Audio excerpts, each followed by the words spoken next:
And a pleasant good evening to you, and welcome inside historic Bosse Field for Game 2 between Lake Erie and Evansville here on the Otters Digital Network and Flow Sports. He's Bill McEwen. I'm Matthew Will. We thank you for joining us for another edition of Otters Baseball. We'll quickly get back to last night and run you through what happened out there for the Otters.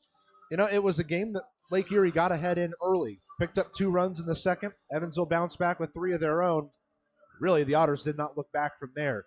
They exploded in a really big 5th inning where they scored 7 runs. In all, the Otters scored or hit 5 separate home runs in the game, multi-home run game for Miles Gordon and Dakota Phillips. Elijah McNamee got in there with a home run. It was another attempt where we saw, at least offensively, everyone was working for the same cause. Well, yeah, if you look at, we got 11 hits, and you had quite a few, 1, 2, 3. There were 3 of our hitters all got 2 or more hits, and of course, I mean, when you said Gordon got 2 home runs and Phillips got 2 of it, that's 2 of their hits. But no, it was a great, exciting ball game. I know I was telling my friend, I said, you know, we had a 11-6 score going into the 8th inning, and we're kind of coasting. And I said, Matthew and I were sweating it out. I said, my heart was pounding at 40 degrees, and I can't take these games where the reliever comes in and loads the bases and gives up 2, 3 hits. And in fact, how many runs did they score? They scored, where is it now? They scored, what, 2 runs in the 8th and 4 in the 9th to end up. I mean, you can't have relief pitchers doing that. Well, and after the back-to-back games at Schaumburg, where the same thing happened to this team, right, not being able to rely on their relievers made things really scary. And if you missed the news yesterday, it was confirmed this morning. Joe Riley's contract sold to the Mexican Baseball League. That's a very valuable setup man that's now gone. Yeah, it makes that job so hard for that bullpen. One of the best in the league for setting up, as you said, Joe Riley. Yeah, I wish him all the luck. Absolutely. We'll keep you up to date as he gets opportunities as well. It now puts, I think, a heavier burden on Logan Sawyer because he's going to be the guy to be expected to go in and always close out a game, which is a lot for a closer to have to endure. And I'm going to be honest, I've been in baseball a long time. I've been in sports a long time. So whether we're talking baseball, basketball, football, whatever, you can't rely on that one individual to bring you victory every time. It's like making a chocolate ice cream pie. 99 times it don't work. It melts. So you can't expect it to be successful every time. Well, right now, Logan Sawyer's 10 of 10 and save opportunities this year. But it's only a matter of time before one hit goes wrong and he loses it. Well, did you not say last night that run that scored, that's the first run that he has given up in his reliever form? And I think another run scored after that. Very close, just about. He was able to get the game over with runners on the corners, right, and he was responsible for that run. Right. So it did get a little scary for him. Luckily for him, though, he was able to close out the game. Otters did get the win. Austin Gossman received the win as the starter. He's now 2-1 on the year. Julio Vivas took the loss for Lake Erie. He's 1-4. Logan Sawyer, of course, picked up his league-leading 10th save on the season. Well, you mentioned 3 different guys getting multi-hit outings for the Otters. I think more impressive to myself is that 4 Otters ended up with multi-RBIs. And that's impressive to see as well that not only are guys making sure they're getting hits, but they're also bringing the guys in around them. Well, Phillips got 3, and Big Hit Matt got 3. So there's 2 runners or 2 batters that got 3 in one game. So that's, yeah. Well, while the managers meet at home plate and exchange their lineup cards, we'll run you through what the standings look like here on Saturday, the 18th of June. Evansville still holds a half-game lead over Washington atop things here in the West Division. Joliet staying close there in the 3rd spot. And then it's a very tight race between Schaumburg, Windy City, Gateway, and Lake Erie. Florence is creeping back into this conversation as well there at the bottom. On the East, we have a new leader. Ottawa has overtaken Quebec as the top team in the East. Quebec is on a 3-game losing streak. So a little story to keep an eye on there. Sussex County sitting pretty at the 3 spot and it's very tight most of the way. New York, Tri-City, New Jersey, and Trois-Rivières all holding firm. Empire State fell once again last night, and it's just 2 losses away from that all-time record in professional baseball. We'll keep you updated with what's going on around the league all evening long. Yeah, but Matthew, to tell the fans how excited you were, and you really nearly jumped off your seat when you said, "Hey, Empire State, it's 10-12. They have a chance, and it's in the 8th inning." I mean, you were rooting for them. Oh, they were so close last night. They lost 16-12. Right. All it takes is one good pitching performance for them, and they're going to be able to pick up one. And you never know if one could start to roll into more. Right. You don't want to bite off more than you can chew, but man, if one thing goes right for them, I think they're going to get it done. And both of us were cheering for them. If they're going to do it this weekend, would surely be the time they do it there in Trois-Rivières. They will not play tonight due to rain. They're playing a doubleheader tomorrow, so the Grays will have to wait at least one more day to try for win number 1. Couple scores already underway for you. In the bottom of the 5th inning, Quebec leads Sussex County 2-0 there in Sussex County. Sussex actually beat Quebec yesterday. Interesting score to keep an eye on there. Top of the 5th, Ottawa and New Jersey tied at 3 runs apiece. Bottom of the 2nd, Tri-City holds a 4-1 lead over the New York Boulders. Just about to get started here. Florence and Windy City are scoreless in the 2nd inning. Joliet and Gateway are just about to get started. It's Star Wars night there at Gateway. And just getting started now in the bottom of the 2nd inning, Washington and Schaumburg. Washington already holds a 2-0 lead at Schaumburg in the 1st inning. That Washington team looks like they're going to be a lot to deal with this season. You know, I'm going back to the early, say 20 years ago. Florence and Washington used to be the chief competitors in this league. I mean, especially Washington, when we go there, I remember in 2007, they had a pitcher, my God, I mean, he was good for 12 to 15 strikeouts a game. Naturally, he signed affiliated baseball before he was finished, but and I think they had one guy, you could look up his records, but I think he had 10 or 12 triples. Now, how many people get that many triples? But anyway. Well, I tell you what, Schaumburg is a team to keep an eye on right now. They have 2 guys with 7 triples each, and we just passed the quarter mark of the season. And here I'm bragging about 10 triples, and they both 2 guys got 2 have 7 apiece. Not only are they going to probably each break the Frontier League single season record, they might, just the 2 of them, beat the single team season record. Yeah. Give you a quick update on what's happened so far for Tim Holgrafer there, as he is playing with the single A affiliates of the Kansas City Royals, Columbia Fireflies. He got an appearance earlier this week, pitched just 1 inning, gave up 2 hits and a walk, but he got himself out of the inning without allowing any runs. You know, he can now say he's put that first inning of affiliated baseball in his pocket, and he can only work up from there. You know, this may be hard to believe, but I'm speaking for myself, and I know others, but I'm speaking mainly for myself. The season opens up May 1st, hypothetically. You know, for the first 3 to 5 innings, I was nervous as can be, and yet I might have played in 1,000 ball games before that. But every year at first ball game, you're nervous. So here you're talking about our former pitcher pitching for the Kansas City Royals team. I'm quite sure when he took that mound in affiliated baseball, his stomach must have been upset, you know, doing jackknives up in there. Gary Mattis has not had an appearance yet down there with the single A affiliate of Arizona. Looks like this weekend will finally be when he starts to get into the fold there with that new team. Of course, Joe Riley not having any appearances either. He just left this morning to head down to Mexico. We'll keep you updated with all these Otters getting the chance at the next level. Of course, we're all rooting for the best for them. So excited to see them get to compete at the next level. I feel like it's a win for all of us in the organization. It is, and the only thing I'm fearful of right now is the best hitter we got on the team, and I think the best hitter in the league at the present, Bierman.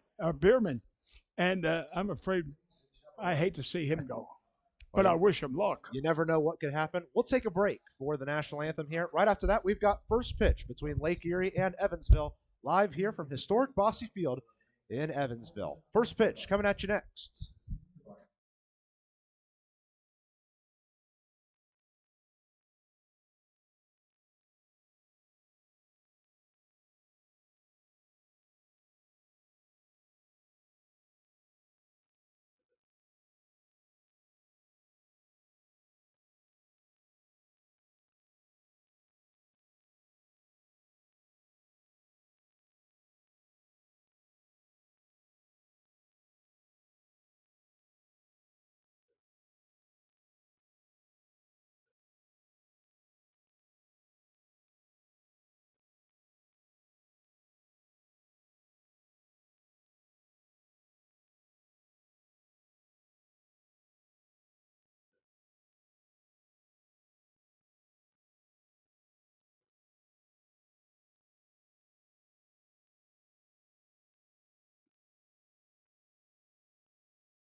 We want to remind you that Frontier League Baseball and Flow Sports is presented by Working Distributors Evansville.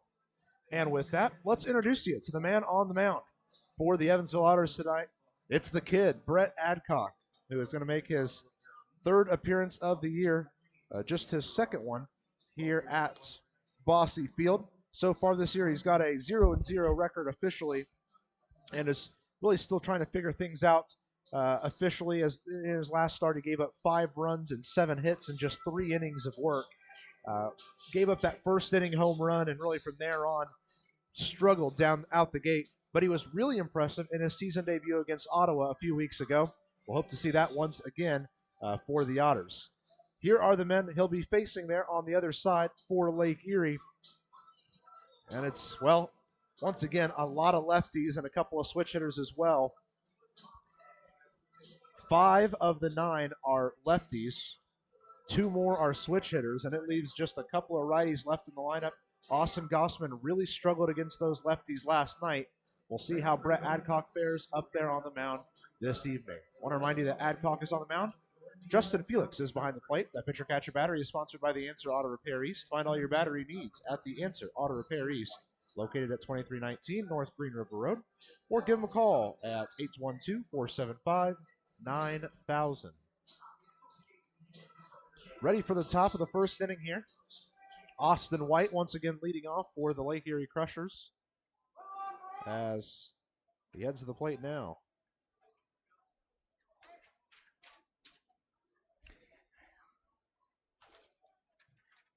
Adcock kicks and delivers. First pitch is a called strike 1 from the big lefty on the mound. What do you got out there, 88 or 86? Did you see that? I believe it was 86. 86, okay. Next one is fouled off to the left side. And Adcock right away gets himself ahead in the count. If my observation, you can correct me if I'm wrong, Adcock is the first lefty or first pitcher that I've seen that throws directly overhand. He's not a 3/4 or a side armor. He's coming completely overhand. You don't see that much. During his warm-ups, Matthew, I noticed he had a pretty good changeup. And that's some of his off speed is really where his success will live. Very long career for Brett Adcock thus far. So it does seem like he doesn't have the velocity, but he really has the stuff, and that's where he relies on. Some of the work he's put in has been all the way up to a couple of decent bouts in Double-A. A lot of Single-A experience for him. Spent a long time with Sioux City last year, and then this year started with Sioux City, was traded over here to the Otters a few months back.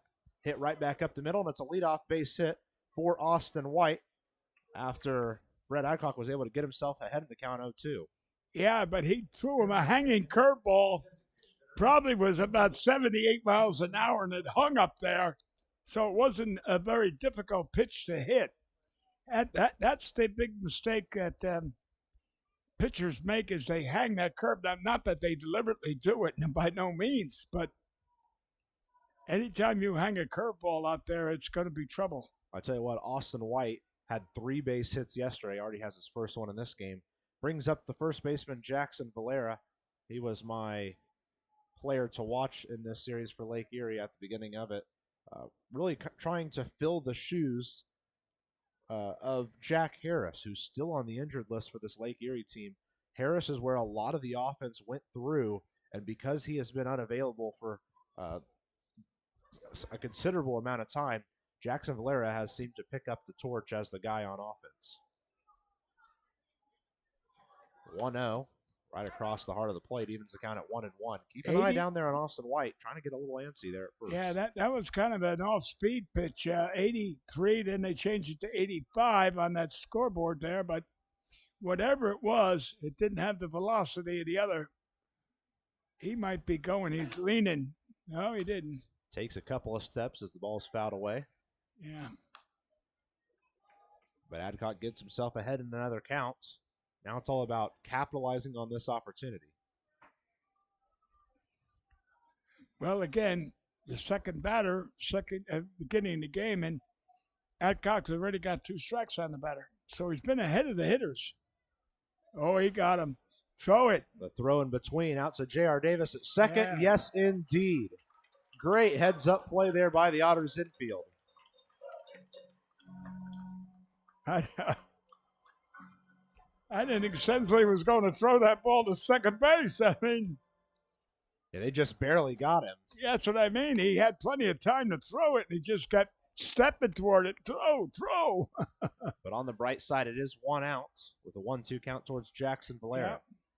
Delivery from Adcock. And there's that curveball. See, it hung again. It doesn't have a good bite. So I would say right now, put it in your back pocket and lock it for the time being. Try the slider. He exhibited a slider as well in his warm-ups. But the 2 curveballs, they haven't had a bite. Reaching for one is Valera, but it will end up foul yet again. Good work from Valera to stay competitive there in the batter's box right now. But picking that runner up was a big out.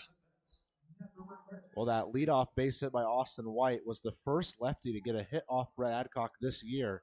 So far, lefties were 0 for 5 against him. Not a huge sample size, but he had been good against them. 1-2, and again Valera fouls one back. Meanwhile, righties have been exceptional against him this year, hitting almost 400. That's not a good thing. Well, and he really impressed in that first game he played up there at Ottawa, but the Otters gave him no run support. In fact, he received the loss in the game, or technically the bullpen got the loss in the game, but it goes down as a loss next to a game he started, despite him giving up no runs in 6 innings, and the Otters not scoring a single run. Yeah. It was a 1-0 game. Yeah. It was really tough to see him pitch that well and not get any help from the offensive side of things. Yeah, that is a shame. I know. A 1-2 misses just outside.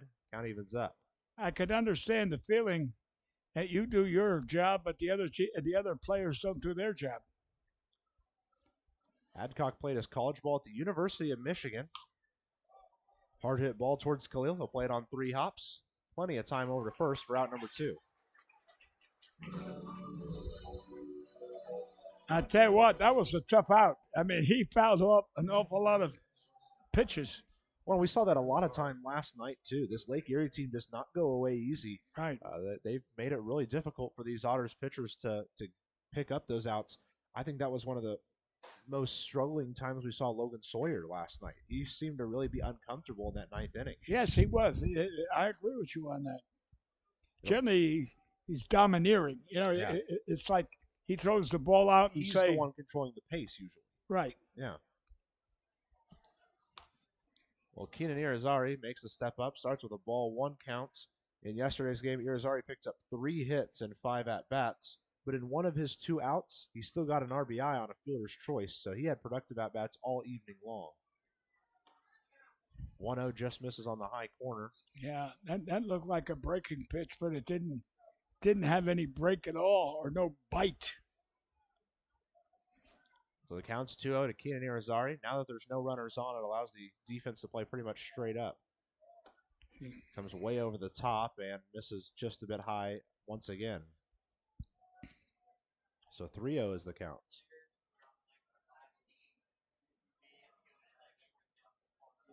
Now the Otters just need to stick to what works and pick one up here. That's what you got to do, right across the heart of the plate for a called strike 1.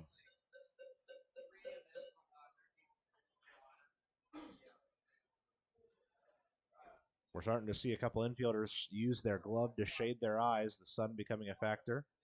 As a 3-1 is belted towards right field, and McNamee is going to watch that one fly. Yeah. Gone. I think that might have cleared the brick wall out there. A solo home run for Lake Erie has them up early. Well, I watched Elijah out there, and all he did was turn his head and then his back. He never moved. He knew from the time it left that bat, it was out of here. And now the Otters certainly gracious that they got the rundown successfully out there between first and second, as that saved a run now. That's right. Instead of 2-0, it's only 1-0. You're right. It Good. brings up the hard-hitting second baseman, Coco Figueredo, one of the few times you see a second baseman in the cleanup spot. Well, first pitch for him. He bunts to the left side. base hit. Going to be a Base close hit. play, and there won't be any play at all. Phillips not able to get in there in time, and it's an infield bunt for a base hit for Coco Figueredo. That was what you call a perfect bunt. I mean, it died, 20, 25 feet away from home plate? Phillips was playing third. I don't care. If he was in the Olympics, he wouldn't have been able to throw him out. That's why he's batting, cleanup? Yeah. Because he gets on base, maybe. Brings up Connor Owings. Owings hit a 3-run home run in the top of the 9th inning last night to make this one make that game really interesting. Fortunately for the Otters, they were able to stay patient and get the thing over with, though. You know, I know this is your first year doing the Otters, but I've been up here for a number of years. I've never seen so many home runs hit out of this ballpark as this year, whether it's the Otters hitting them out or someone else. And this is supposed to be known as a pitcher's ballpark, one of the bigger fields in the Frontier League. Yeah. Owings is looking at a 1-1 count. Works outside again. Felix able to get over there in time. And, I think part of the reason that bunt works so well is this is a Lake Erie team that plays on a turf field. They don't play on a natural surface. So when you get an opportunity to play on this surface, you're good at laying bunts down that die. And especially when they're in the grass, they die even quicker. I think that just played into the favor of Figueredo. Yeah, that's right. Another pitch outside the zone that causes Felix to dive after it. Now, here we are in the first inning. I'm going to say Adcock's thrown at least 20 pitches so far. 24, okay. And out of the 24, 5 of them have been in the dirt. Now, that is not good pitching. I mean, if you're going to be shortchanging that pitch, that catcher better be on his bicycle. Well, we saw it be an issue last night. The Otters catchers all over the place. Lots of wild pitches, lots of pass balls. And it looks like that might continue this evening. All of the catchers that we saw last night, in fact, we got to see all 3 Otter catchers last night, struggled with that. And after setting himself up in a tough space, Brad Adcock walks Owings to first. Runners on first and second with 2 outs. Well, I tell you what, the Otter catcher's got to learn that when men are on base, you've got to have both feet planted. You can't be sitting on one of those legs. Now, if you want to scoop, get a lacrosse net stick, and then you could reach. But anyway, you got to have both feet planted. Adcock readies for the first pitch to Jake Gitter. You see what I mean? See where Felix was? He's resting on his right knee. Adcock catches the high outside corner for a called strike 1 there. First time in some time he's actually got a called strike. A strike to start an at-bat, regardless.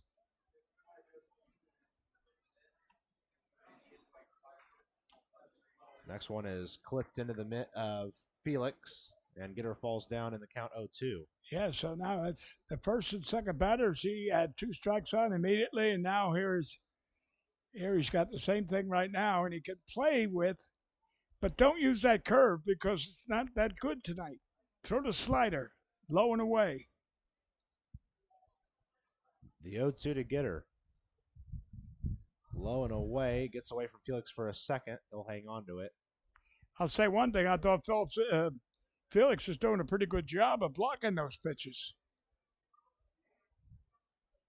Well, and one of the things I noticed today while I was hanging around the ballpark is that Billy Isley, the catching coach for this team, had his catchers out there working on pass ball drills because it's been a struggle in these last couple of games. Well, because they lack agility because they're sitting on one of their legs.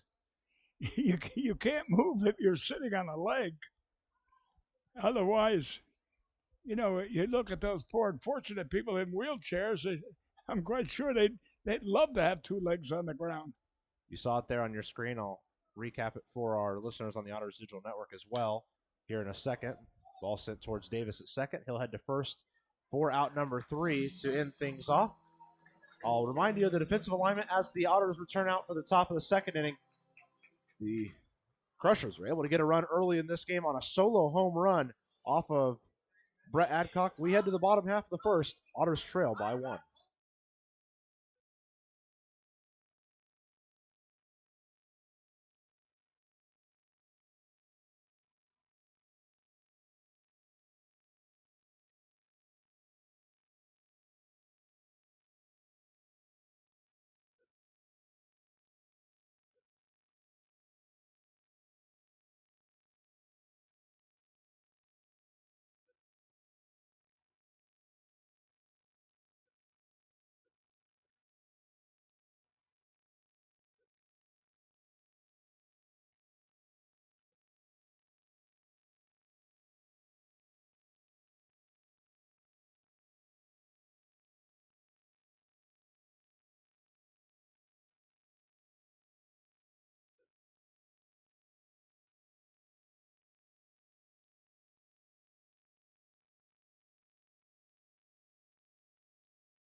And welcome into the bottom half of the first inning here on the Otters Digital Network.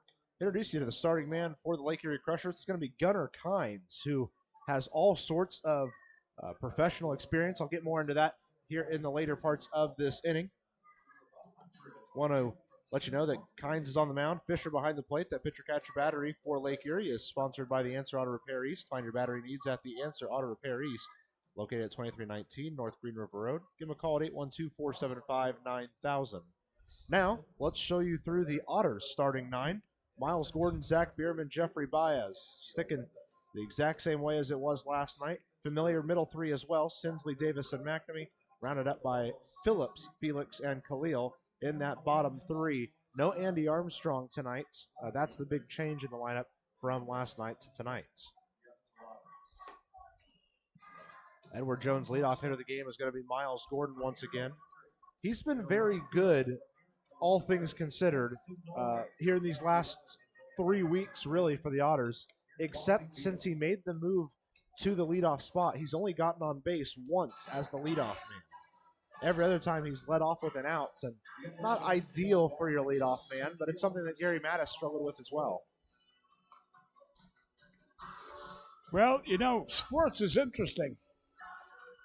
Let's using baseball now as our comparison. You may be a great infielder, but that doesn't mean you could play every position in the infield. You may be a good third baseman, but you can't play short. Or you're a good second baseman, but you can't play third. First pitch that Miles Gordon sees is up high on the off speed. He takes it for ball 1 near the face mask. When scouts have tryouts, whether it's affiliated or whatever type of tryout, you always put all of the infielders at third base and you hit ground balls to third. Do you know why? That's the longest throw there is, and that's what the scouts want to see. They want to see your arm strength. Gordon takes another pitch high and outside for ball 2, and here comes the 2-0. That one works just a tad bit lower and catches the high zone for strike 1. 2-1 the count now. The same token, they put everybody in right field to see because that's the longest throw in the outfield. Fortunately, we've got a pretty good one of those. You ain't kidding. 2-1 to Gordon. He pushes it foul to the left side. It'll get out of play. We've got probably the premier right fielder in the Frontier League in Elijah. When we've gotten into a form of baseball now that really praises the big show, the big home runs, the big hits, we don't get to see unreal defensive work as much anymore, and it's really cool to get to see it right here in Evansville. Gordon fouls one pretty much right on top of us. Well, defensive baseball is not as exciting as offense. I mean, a guy hitting a home run just like you. Oh, it's going. Oh, Oh, it's gone. So the guy makes a beautiful bunt. You say, oh, he just laid a beautiful ball down. I mean, there's no excitement. Gordon powers one to right field. Sheely on the run, about 10 feet in front of the warning track, and hauls it in for out number 1. But good work for Miles Gordon to at least make him earn it out there. You know what just impressed me? Was Austin White. I watched him motor from deep center all the way over to right. I mean, he was running full speed. I probably would have entered him in the Kentucky Derby. And it's all basic stuff to help out your right fielder in case something goes wrong over there. Yeah. Brings up Zach Bierman. First pitch he sees is a called strike 1 on the low outside corner.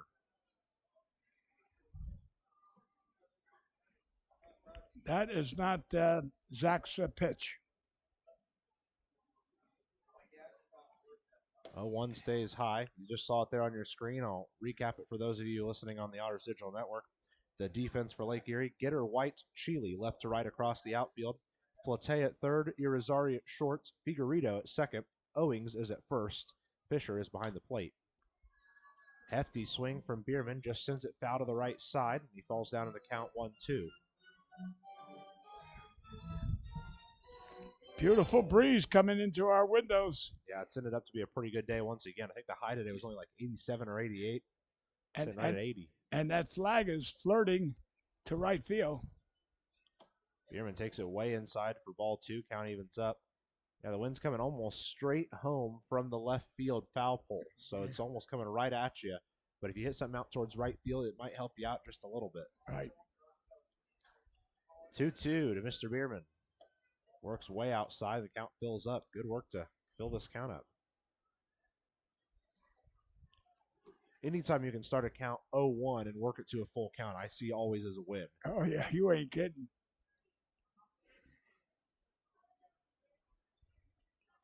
The 3-2 to Bierman. Swinging strike 3. Hefty cut there. Only ended up with a tiny bit of ball. Yeah. He'll sit down with a K. Well, how about if you have a 2-strike, no ball count and you work it to a walk? That's even more impressive. Absolutely. And the person that I think I see that do that the most often is Jeffrey Baez, who's up at the plate now. In last night's game, Baez was unable to pick up a hit. 0 for 4, had a walk and came around to score. That came after his 9 for 10 week at Schaumburg earlier this week. First pitch to him here. Off speed, barely catches the zone at the elbows for strike 1. Good curveball there. Had some nice movement to it. Yes, it did. Yes, it did. The 0-1 towards Baez.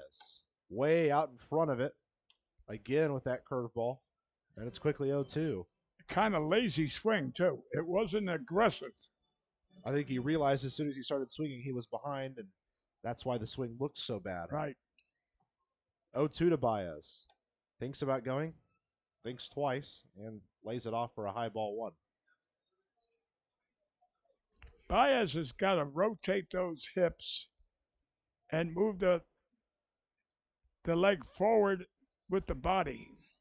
1-2. He lays off again. The count evens up.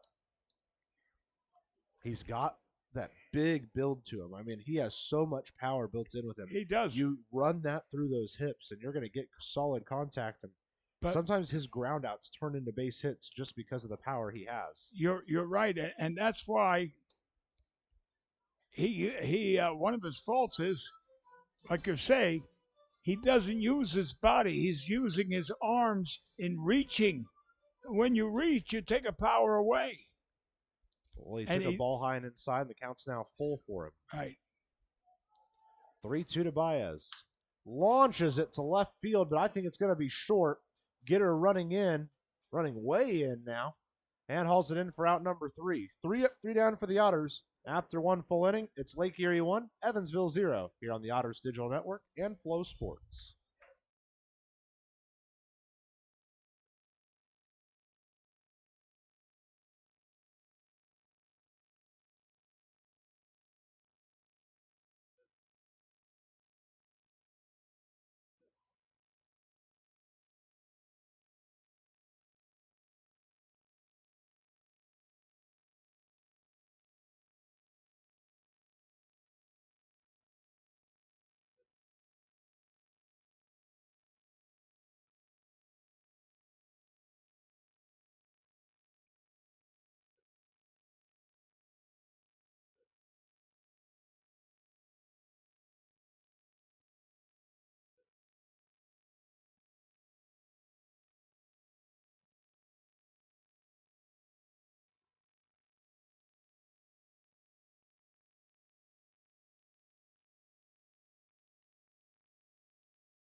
Top of the second, coming at you here from historic Bossy Field.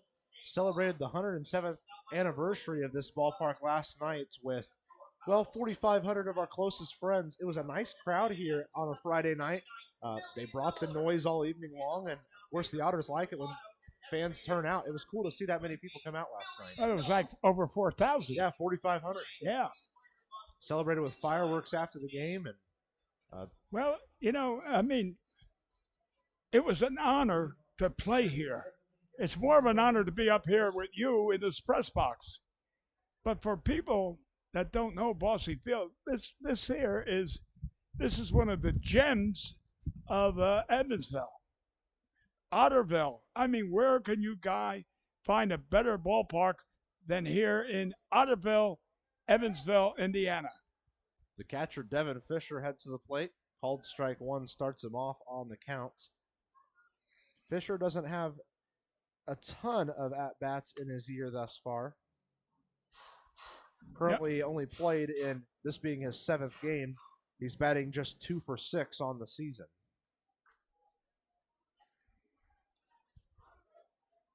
The 1-1 towards him. Curveball actually hit the zone that time, and he put it away for that half inning, and it seems like he might have had a little. That was the best breaking pitch he's thrown so far. And it looked like a slider, not a curve. 1-2 now the count to Devon Fisher. Hit right back up at him. Gets past Khalil. And it's another leadoff base hit for the Crushers. I would have bet the ranch that he fielded that ball. When he turned his back and put his glove down, I thought, my God, what a play.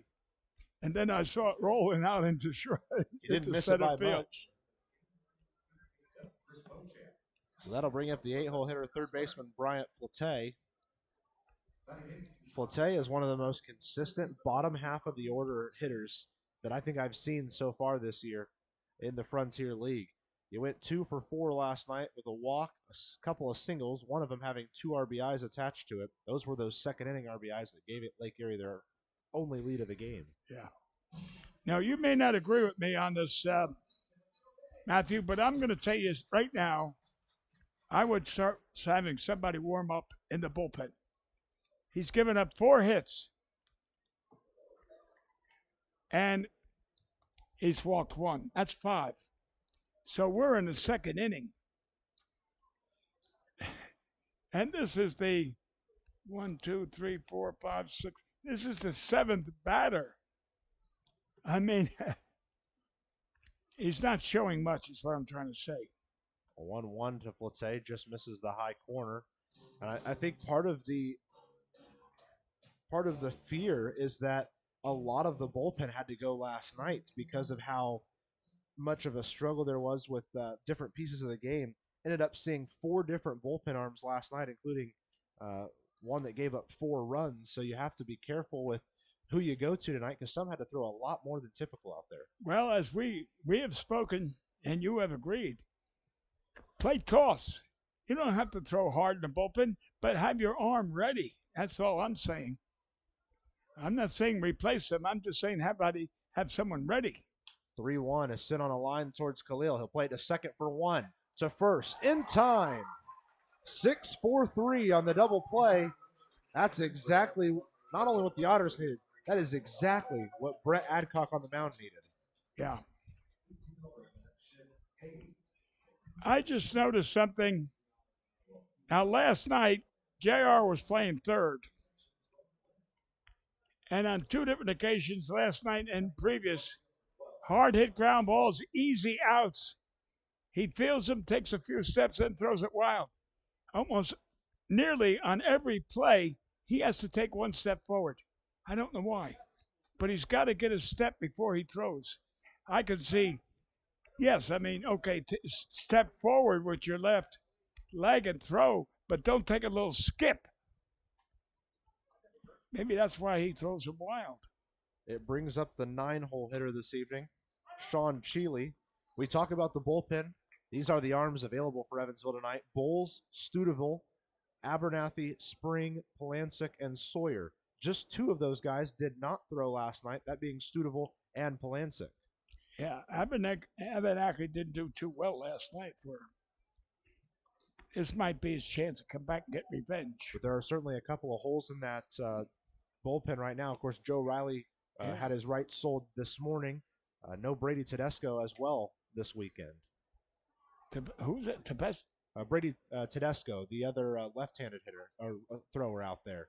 He signed? No, he threw this weekend at Schaumburg and is not hasn't been out there last night or tonight so far. So sounded like he's been under the weather. Oh,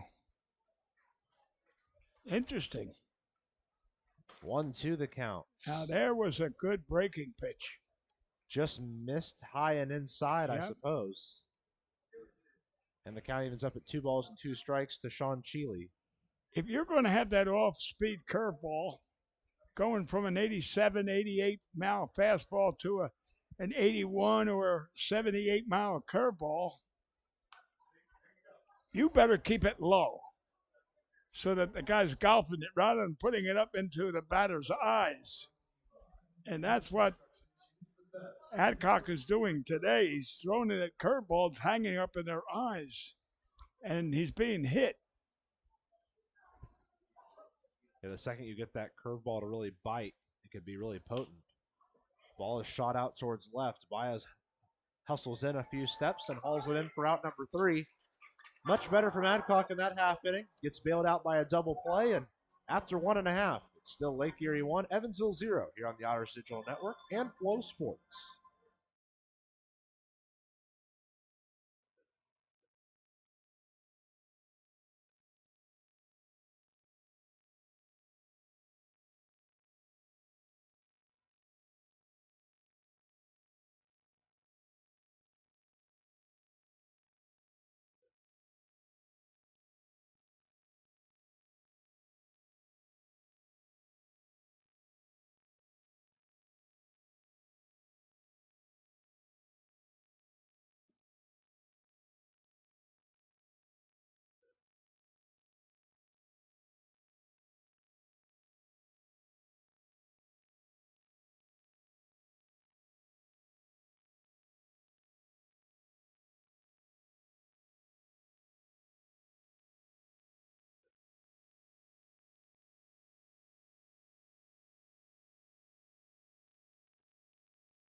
Sinsley, Davis, and McNamee due up here in the bottom half of the second inning for the Otters.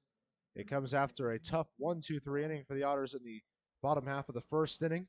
But this is a part of the lineup that was successful last night and in the last couple nights. Might be the perfect people to get it kickstarted tonight. Well, let's hope so. I don't care if it's the beginning, the middle, or the end of the lineup. I want runs. Just need someone to start the bus and then have everybody hop on afterwards. Steven Sinsley heads to the plate now. In last night's game, managed just 1 hit. It was a double in the second. Prior to that game, he had a 3-game home run streak alive. Yeah, he did, right. And he scored the first run last night because he got the double down the right field line, but he moved to third on a wild pitch, and he scored on a wild pitch.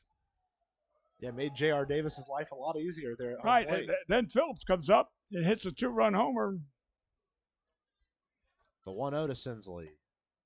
Catches the high outside edge. The count evens up at a ball and a strike. Once again, a good crowd on hand here for Saturday night baseball. Yeah. It's superhero night inside the ballpark. It was originally supposed to be about a month ago. Rain canceled it. Oh, I love that pitch there. Missed by just a tad, but there was a ton of movement on that. You say superhero was another night besides tonight? Yeah, it was about a month ago, but there was so much rain that day, the superheroes couldn't make it, I guess. So they came out tonight instead. I know I saw Batman earlier. He looked really good. And I didn't see his Batmobile, though. Must have parked it out back. Oh, in center field. Yeah. Oh, okay. Yeah. All right. But he did look good. If I was to vote who was the best, I'd give it to Batman. 3-1 the count to Steven Sinsley.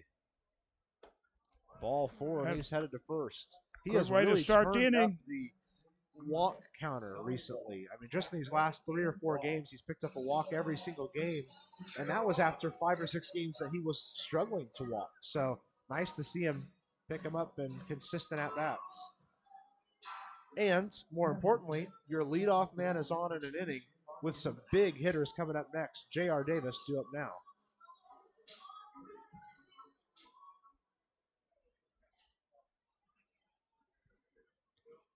Sinsley with a pretty small lead over there at first. Not usually a guy that you have to worry about snagging a bag from you, but you get a little too complacent, he might sneak off. Well, I'll tell you what, the third baseman's not expecting a bunt. He's playing back. This would be a great opportunity to lay one down. Hefty swing from Davis on a far outside pitch, and he falls down 0-2 in the count. You know, how many times have we said, if you got to reach and go down after a pitch, it's got to be a ball. So why swing? The 0-2 to J.R. Davis. Sent out towards right field. Chasing is Chile towards the corner, and it is just foul. And I mean just foul. I'm going to ask you something now on a logic question. You have seen a lot of batters on deck, and they're taking their practice swings. Did you ever see a player practice reaching, going down for a pitch? Then why do it when you're batting? There is nothing I can say back to that for sure. Hefty swing on a off speed, catches Davis walking back to the dugout with a strikeout. You know, it seems like Mr. Davis has been piling up an awful lot of strikeouts lately. That wasn't off speed, and he wasn't ready for it, and he had a lazy swing. It was like, I better swing because he's going to call the strike anyway. Well, here comes the man of the hour. He did it last night. You think he can do it tonight?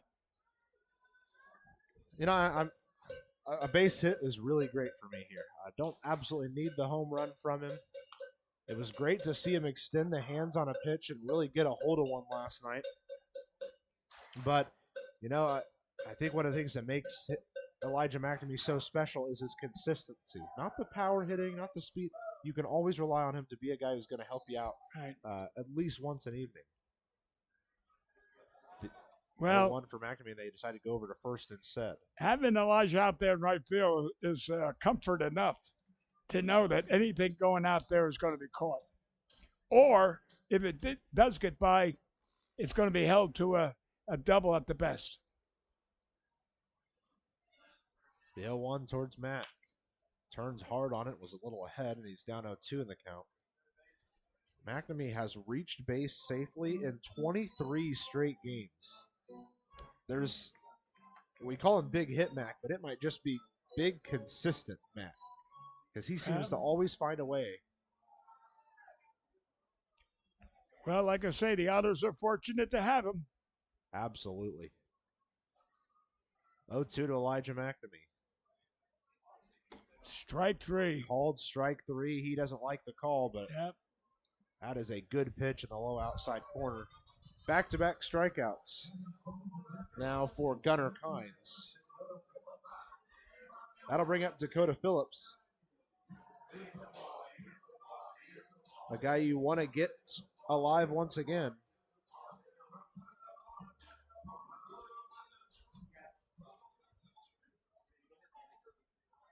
Kynes, of course, a lefty on the mound, so we're going to get a little lefty-lefty action here against Phillips.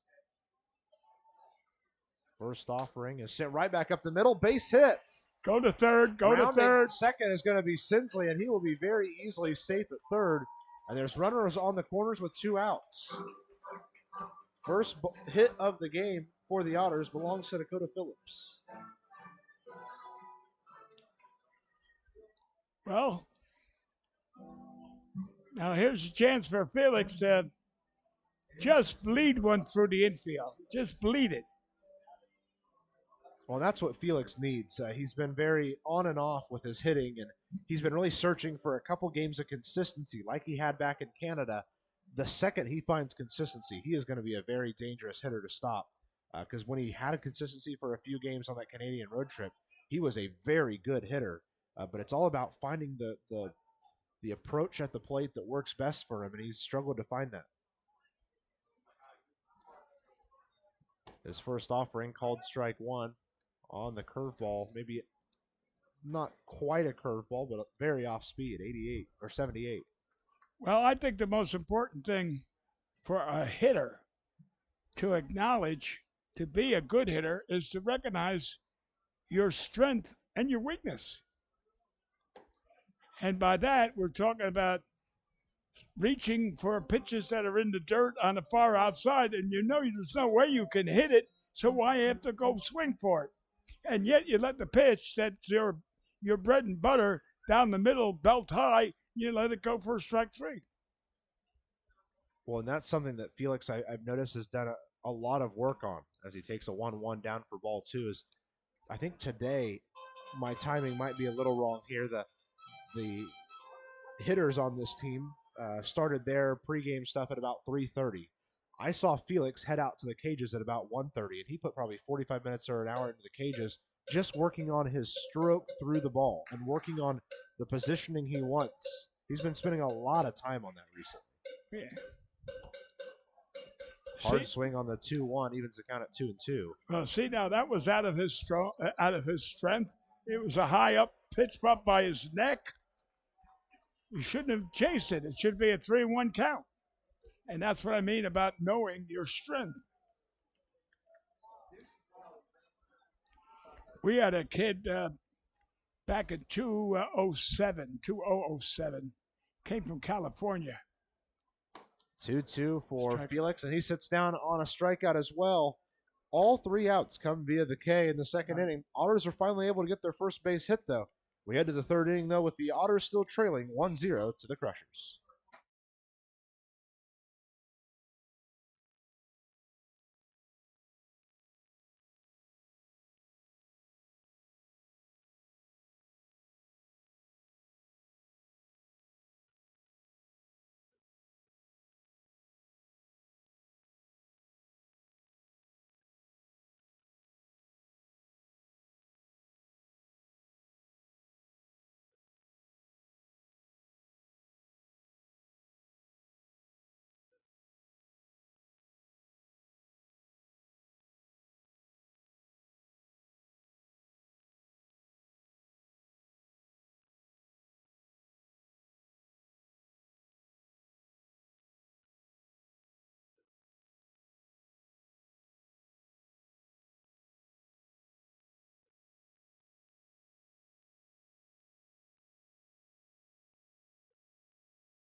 Brett Adcock and the Otters return out to the field, trailing 1-0 after a solo home run in the first. So far, that's the only difference maker on the scoreboard. I think the second inning was much better for Brett Adcock. He seemed to be able to work through his rotation of pitches a little bit more, and hopefully we see more improvement here in this inning as well. Well, I would hope that Adcock and Felix both would have gotten together in between the first and second inning and saying, hey, your curveball is not working. Let's not call it anymore because it's hurting you. It's high, it's floating, and they're hitting it. Let's work on something else. You know, not every day does a pitcher have a good curveball. Well, we'll head back to the top of the order. Austin White will lead off the inning. Man, has he been really good for Lake Erie since being acquired from Coastal Carolina after their regional run. Yeah. He was dangerous against the Otters last night. Had a couple RBI hits. Already has a hit in this game and starts off this count with a ball high and in.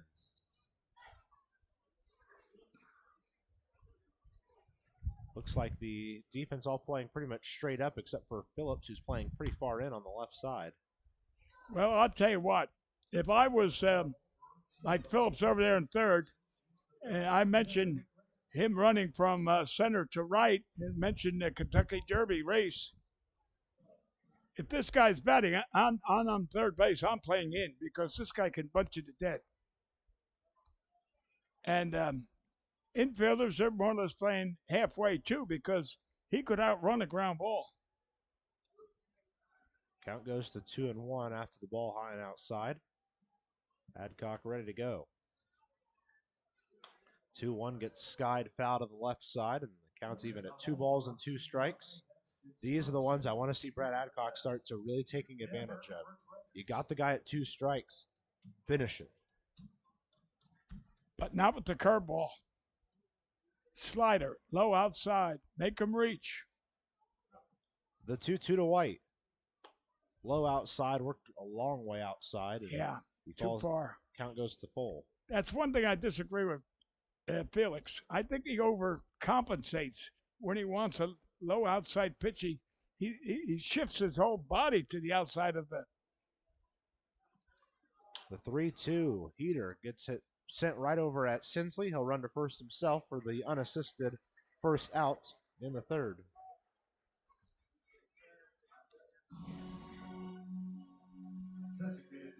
Well, that's the best case scenario against a guy like Austin White. Hard hit ball, but you're able to get the out anyway. Yep. Brings up the designated hitter, Jackson Valera. He came up empty-handed there in the first inning with a ground out, but I promise you, he will not get left without a hit every single time. He almost always finds a way to punish you in the game. First pitch is in the dirt, ball 1.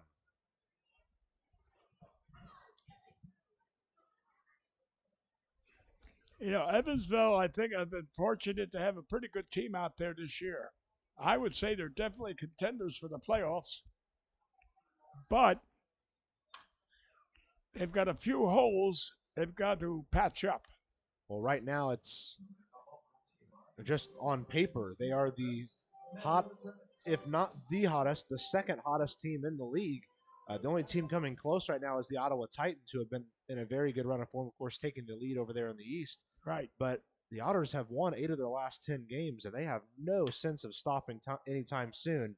Adcock lets the ball go way out towards left center field. It's down for extra bases. Baez just now picks it up. A stand-up double for Jackson Valera. Boy, did he make that look easy. Shortstop, number 22, Erie. Yeah, it'd be nice to see that pitch over again if we could.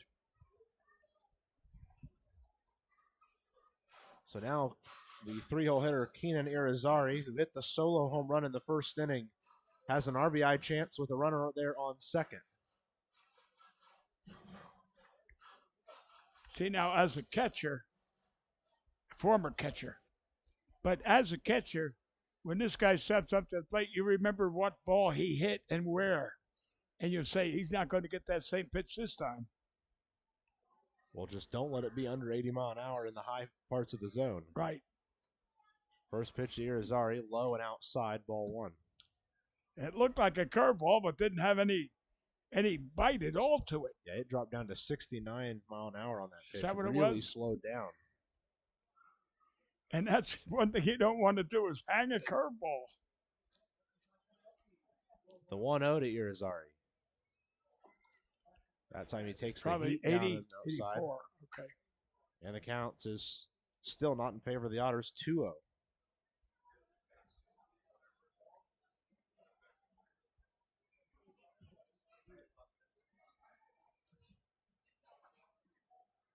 Adcock with a long wait there on the mound. Finally has his sign and delivers on the 2-0. Having to dive over to it was Felix to keep in front of it. Of course, I always mention it just to keep you in the loop, like you're here joining us. The bullpen catcher Brody Tanksley is making a walkout to the bullpen now. Don't know if that's just to go sit down with his bullpen friends or if that's to actually start to throw with someone. You never know. Well, let's hope it's to just play toss with somebody. But he is making the walk down there. 3-0 the count to Keenan Irizarry. Just barely catches the zone. If Bob Coleman was managing this team right now, that bullpen catcher would have been in the bullpen to start when the game started, not in the dugout. He's not needed in the dugout. 3-1 the count towards Keenan Irizarry. At Stays low, ball 4, and there's runners on first and second. go out and talk to him. Somebody just stop and talk to him. And stretching out there with the bands Second is baseman, number 1. Bryce Studeville for the Otters. So there's runners on first and second with just one out here in the third inning. You know, a catcher has to be a psychologist. You got to know how to talk to that pitcher. Adcock might be the guy to go out and say, I'm going to punch you in the mouth if you don't throw strikes. And maybe he's the type of saying, that's okay, Adcock. We'll get him. Don't worry. We'll get him. But you got to talk to him. Coco Figueredo. First pitch is a called strike 1. First time in some time we've seen Adcock get a first pitch strike. Why are we playing halfway and not playing deep for the double play? There's no runner on third to cut the runner off. Why playing halfway? I don't have an answer for you. I know. It does seem it goes against logic. The 0-1. I think it was curveball there. Yeah, big dive on that pitch. It didn't miss with the zone by much. That's a competitive pitch. The deeper you play, the better your range. They need a double play to get out of this inning. Adcock with a long wait there on the mounds. Sends home the 1-1. Again, same pitch. Curveball dives into the dirt, and it's way low. Felix is doing a good job today, I'll say that.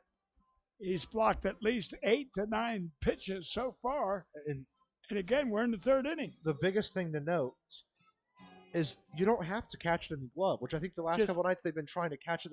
Just keep it in front of you. Exactly. But you let it get past you in this ballpark. This is one of the more forgiving ballparks. Right.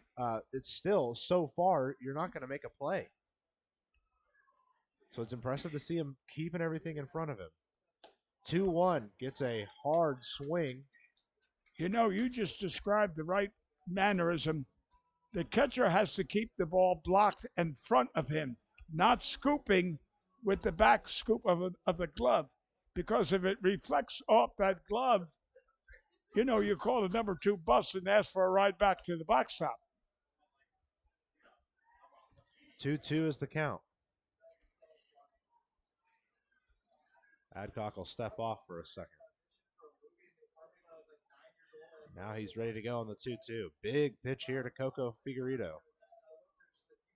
Stays in the dirt. Count goes to full. I know you weren't around. Your parents weren't probably around either. Home plate, when I played here in the 50s, home plate was between the mound and home plate now. So if the ball got by me as a catcher, I mean, you're talking about running 90 feet back to get a ball. Yeah, it was about, I was guessing between 80 and 90 feet between home plate and the backstop at Schaumburg. It was a huge distance. Yeah. Full count pitch to Figueredo.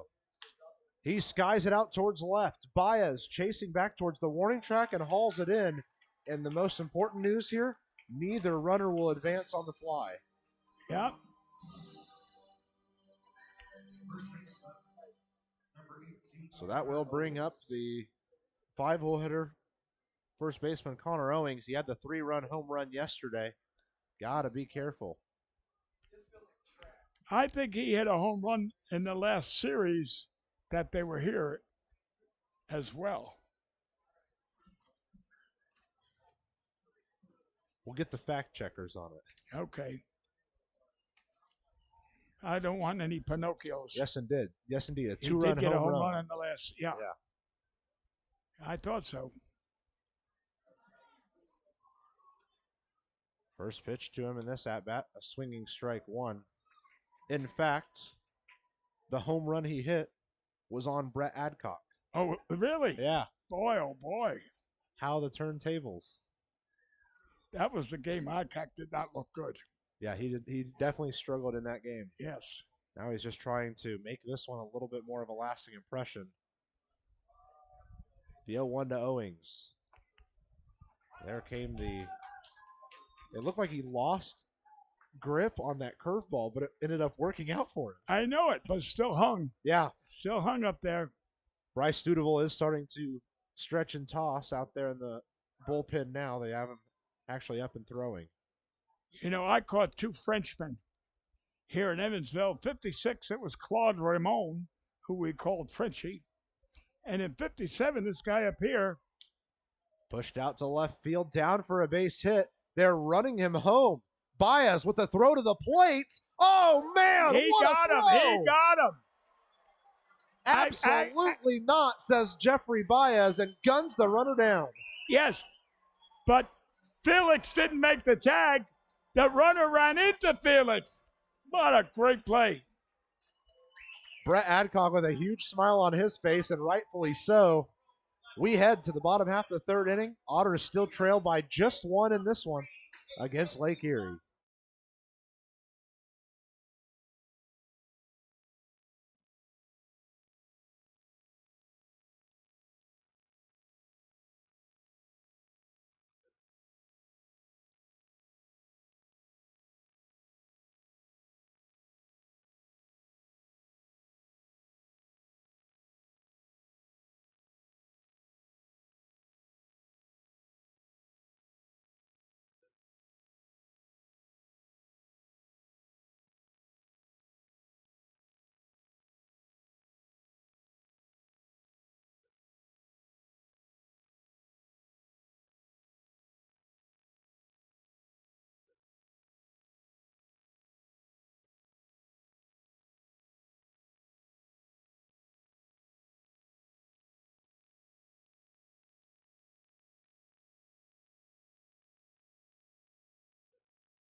We're starting off the bottom of the third with one more look at this wonderful play. Great throw from Baez and, well, poor base running from the man there, Jackson Valera.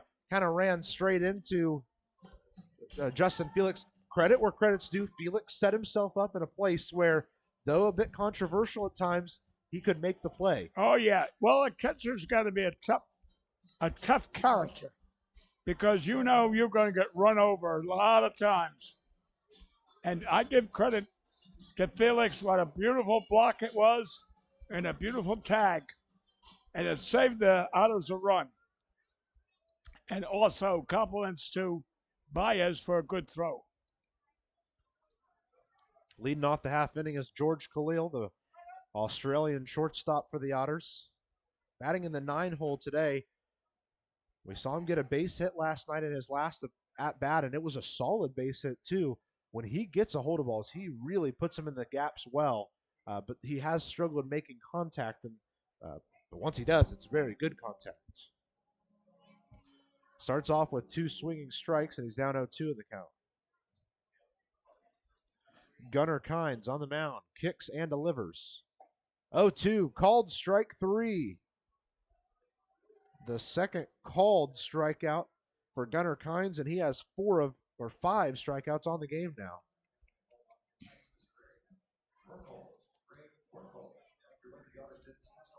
Back to the Edward Jones leadoff hitter of the game we go. And Miles Gordon, he flew out to right field his first time. Solid contact, just didn't carry quite enough. Well, I'll tell you, I'm going to probably say it all year. Our batters who bat left hand should practice every day drag bunting because I know the third baseman's playing in here, but you know they've got so many opportunities to lay a bunt down. Armstrong's good at it. Well, and I'd say Armstrong and Gordon are the two that practice it the most during BP. They do practice well, good. I'm not here to see batting practice, so. Inside pitch evens the count at a ball and a strike to Miles Gordon. These two teams go at it once more tomorrow. 5:05 first pitch as we have our salute to the Negro Leagues night here. Hit sharply to the first baseman Owings. He'll play it to first himself for out number 2. Should be a very unique night at the ballpark. All of the Otters will wear different Negro League jerseys with different stories to them. We'll kind of go through them as the game progresses. A unique, if you're not someone who's familiar with the Negro Leagues, it's a very cool atmosphere and a cool experience to hear some of those stories from those teams. Oh, yeah. Well, I know one story that you might have heard about it. The guy was so fast that he threw the light switch off, and before the lights went out, he was in bed. Well, one of our coaches, minor league coaches, his father was the roommate of that particular time, and he said, it's true, he did throw the switch, and he was in bed before the lights, but there was a malfunction in the switch. So, yes, the story is true, but not as misleading as it sounds. Bierman starts off with a hard swinging strike 1 and then a ball inside, and now he's fouled one to the left side for a 1-2 count. I played down in Welsh, West Virginia, and we had the left field fence, and then beyond that you had a parking lot, and then a road, and then a mountain. And up on that mountain it says, hit me and you win a car. 1-2 to Bierman, and he fouls it off to the right side, keeping himself alive. And I remember the first time I saw it, I said, who the heck is crazy enough to hit a home run up that mountain wall? And they said, oh, there was a Negro player. He was an old-time catcher.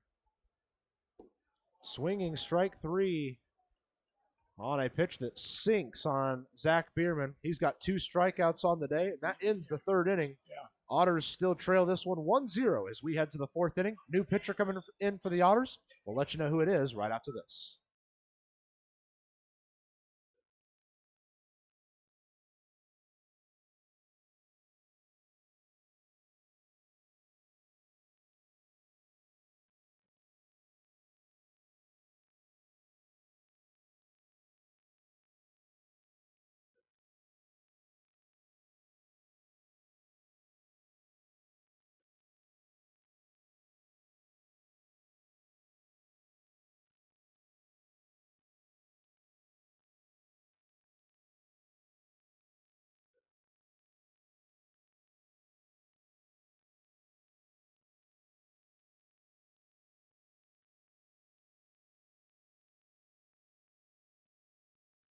It's the 2nd straight outing for Brett Adcock that he's only been able to manage 3 innings on the mound, and because of it, Bryce Studeville, the former USI man, will head to the mound here. He made his professional debut last weekend against Gateway. In that start, he gave up just 1 earned run, 4 runs total, across 6 hits and 5 innings of work, was so close to getting himself the win there in that game. His curveball was especially impressive, had lots of break, and most importantly, it was very accurate. Studeville is going to get a chance here. Call to the Bullpen is presented by Business Communication Solutions. Contact BCS for all your business solution needs. Studeville on the mound. Felix behind the plate. The pitcher catcher battery is sponsored by the Answer Auto Repair East. Find your battery needs at the Answer Auto Repair East, located at 2319 North Green River Road, or give them a call at 812-475-9000.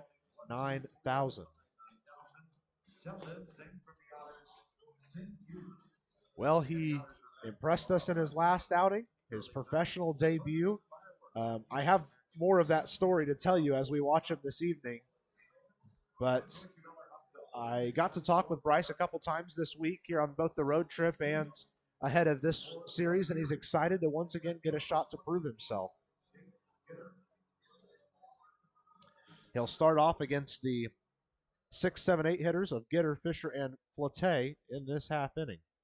If my memory recalls, he did a pretty good job. He didn't get credit or nothing, but he did do a pretty good job, and I was impressed. And just 1 of the 4 runs was earned. Right. A bad error by Davis at third was the big difference maker in the game. Exactly.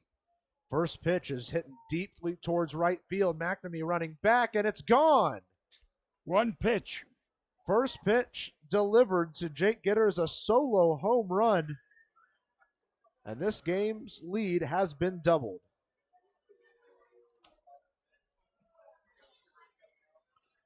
Tell you, this is the moment where you wonder what a man like Brett Adcock might be saying down in the bullpen. Well, I probably wouldn't have given up that. You never know.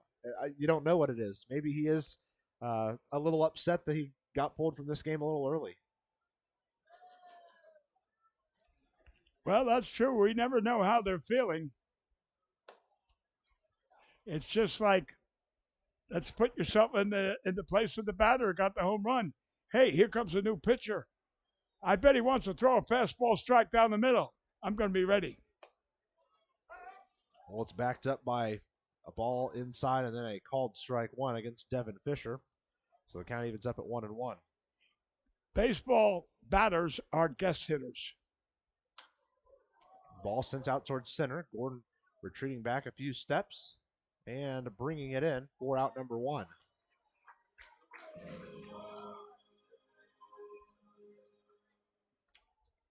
That'll bring up the 8-hole hitter, third baseman Bryant Flate. So we knew that obviously Studeville was very shortly notified of his start last week. Right. I asked him further about it during the trip to Schaumburg just to get a little bit more information from him and kind of hear how those 24 hours went. Flate takes a ball low for ball one. He was actually here that Thursday night for the doubleheader against Windy City. He paid admission to come to the game to hang out with his friends. The next morning, he was at USI throwing with one of the other Eagles players from this last spring just to keep his arm in shape because that Saturday night he was going to start for his summer collegiate league team. Well, he then received a call while throwing there with Parker Maddox over there at USI. Hey, are you available to start tonight? And he said, yeah, I'm just throwing over here at USI. They said, well, stop throwing right now. Can you be here at 3? And just like that, he was a professional. Oh, no kidding. What an interesting story. And that is all because you asked him how he felt. I just wanted to hear kind of the story of how things went for him. Well, again, that's why you're here, to interview these guys and get the real story. To get the facts, man. Get the facts. Gets a good foul ball there and evens the count on 2-2 against Bryant Flate. Obviously not the way he envisioned this opportunity starting for him with the solo home run, but if he can gain some composure and get through a couple of batters, should get him on the right track. Nice swinging strike 3. Sits down Bryant Flate, the first German-American bank strikeout of the day for the Otters.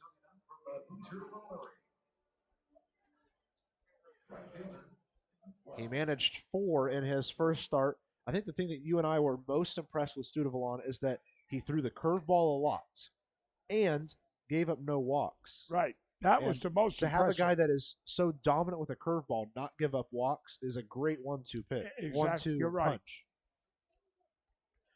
Sean Cheeley, the 9-hole hitter, takes a ball 1 to start off, bounced in there.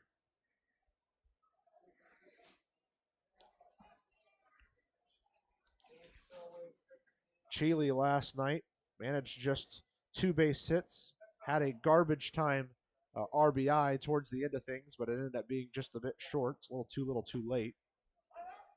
As Studeville evens the count at 1-1.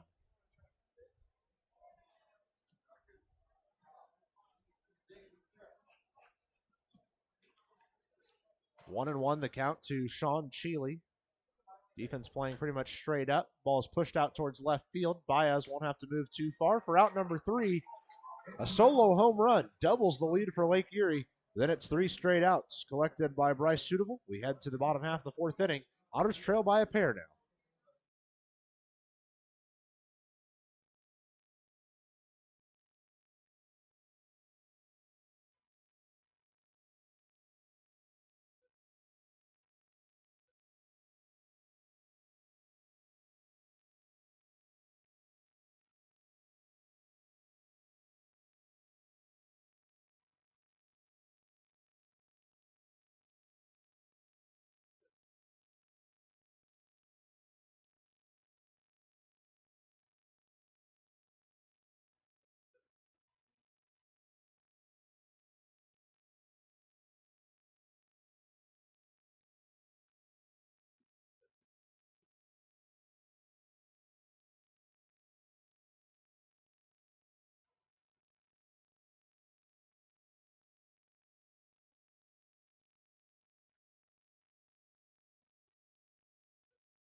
Otters are going to get their next chance with the bats here in the bottom half of the fourth inning.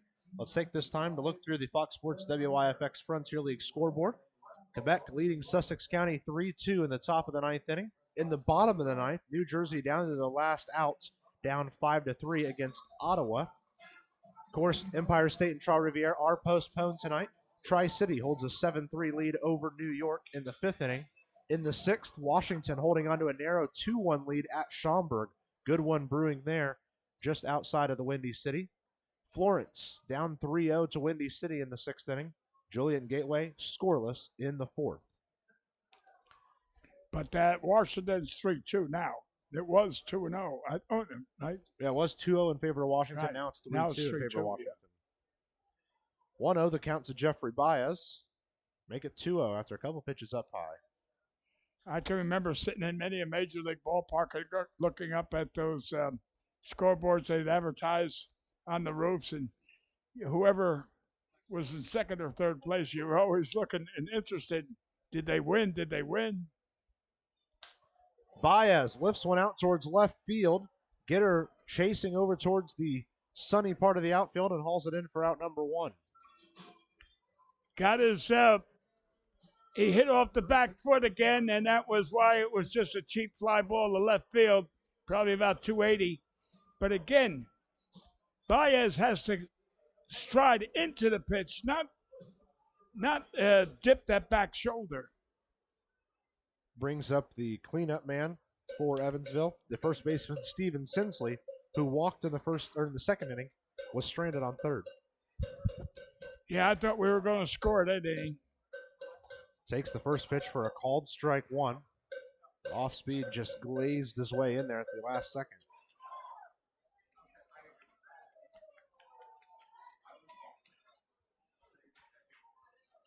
Oh, 1 the count. Pitch on the way from Kynes.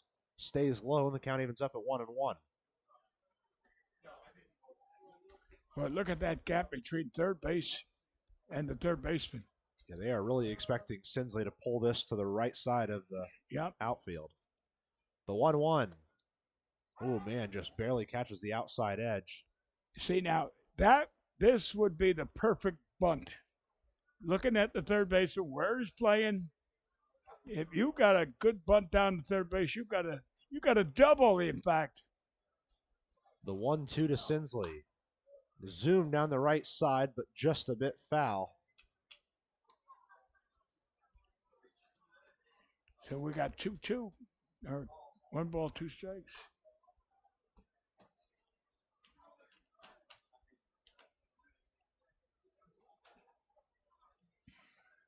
Yeah, there's actually I'll wait till after this next pitch on the 1-2 from Steven Sinsley. There's an account on Twitter called Baseball Brit, and it's a man from Great Britain who a couple summers ago took a trip around America, going to tons of ballparks, MLB, minor league, college, all sorts of stuff in a whole summer across the United States. Really? As the 2-2 comes home to Sinsley, it's chopped to the right side, going to be a hard play for Figueredo to first, just barely in time for out number 2. And now he lives in Tokyo and attends a lot of the Japanese baseball games. But what I'm getting to is that one of the things he always tracks on his Twitter account is every time there's a bunt double in the major leagues. And he went crazy on May 22nd because Yoan Moncada got the, I believe, 47th bunt double in MLB history. Is that right? And it's just it's a lot of fun to see people celebrate those bunt doubles in scenarios just like that it just keeps rolling down that line. Well, I've actually experienced it where the bunt was going down the line and it hit the lip of the grass, and the third baseman, figuring it was a foul ball, turned his back to it. The ball fluttered back into the field. So the guy ends up with a double, all because it hit the lip of the grass and then bounced back into the field. So, yeah. You know, you mentioned earlier before the game about someone might have misunderstood what I said about Archie Manning in yesterday's ball game. Hard hit ball by Davis, straight out towards Gitter, and he brings it in for out number 3. disappointing end to that inning for the Otters. 3 up, 3 down for the second straight inning in the third and 4 innings. After 4 complete, Lake Erie still leads 2-0 on the Otters Digital Network and Flow Sports.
Well, again, the Otters are kind of held scratching their heads after an offensive inning, still unable to make anything work. Frontier League Baseball and Flow Sports is presented by Budweiser, the king of beers, and still a lot of struggles offensively, not able to hook anything together so far, other than that second inning that they had a couple on. We only got one hit, and that's Phillips. They haven't been able to link anything able to together. muster getting a hit. You know, let me just finish that story about Archie Manning. That might have been miscrewed when I said. Yes, Archie Manning went to the University of Ole Miss, and he played spring football on the Saturday, and on Sunday he was playing a baseball game at Louisiana State. He wasn't a graduate of Louisiana. He was playing the game at Louisiana State. I hope that clarifies that.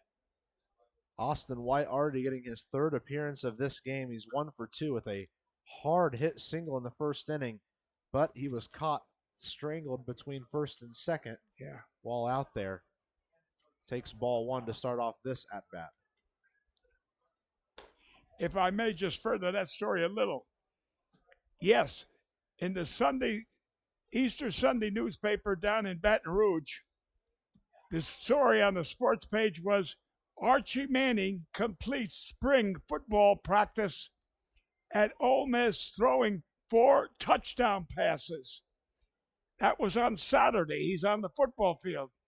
What the day I saw him was the next day, Sunday, playing baseball. Anyone that can go from a football field to a baseball field and be a major league prospect must be quite an athlete. Well, after working the count to 3-0, Studeville's able to find the zone, and the count's at 3-1. The next one is outside, and it's a leadoff walk for Austin White. That'll bring up the designated hitter, Jackson Valera, who's 1 for 2 with a hard hit double in that third inning. That just about had enough momentum to get to the wall. Yeah, that got there, and Baez ran as hard as he could. He picked the ball up after it ricocheted off the wall. It was sent out there in a hurry. Yes. Long wait before the first pitch to Valera. Studeville readies himself, a glance over towards first. First pitch on the way. Nice movement on the curveball, and it gets fouled away.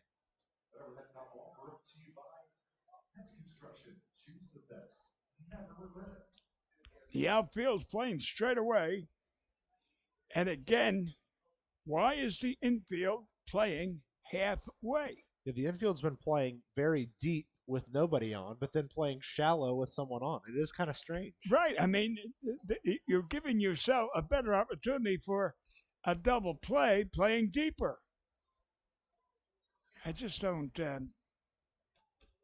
you go. The 0-1. It's fouled off again, and that was a great jump over there from White. Had it not been swung on, I think he would have had a base easy.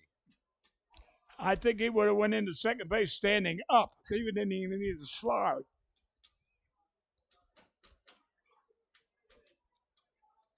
But Jackson Valera is looking at an 0-2 count. Like to see Stuyvesant bring that curveball out of his back pocket. Yeah. Give a competitive pitch there to Valera.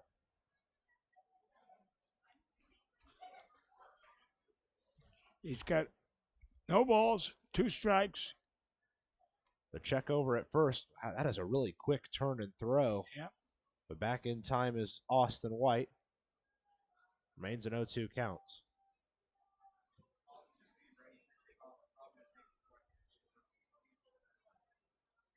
A glance over towards first. Here comes the 0-2. No, first they'll go back over to first. Another good throw. White's back in time. But the dangerous thing about Bossy Field is you just barely miss that throw over to first, and it's a lot of the time 2 extra bags. Yes. The runner goes from first to third, possibly. The 0-2 to Jackson Valera.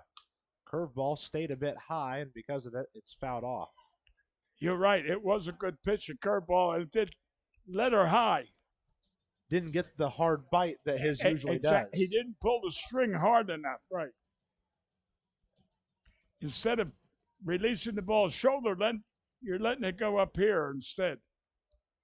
We used to always get a kick when we were on 91.5 radio, and my partners here would be demonstrating what was going on in the field. We used to say, yeah, but nobody can see us. 0-2 the count to Jackson Valera.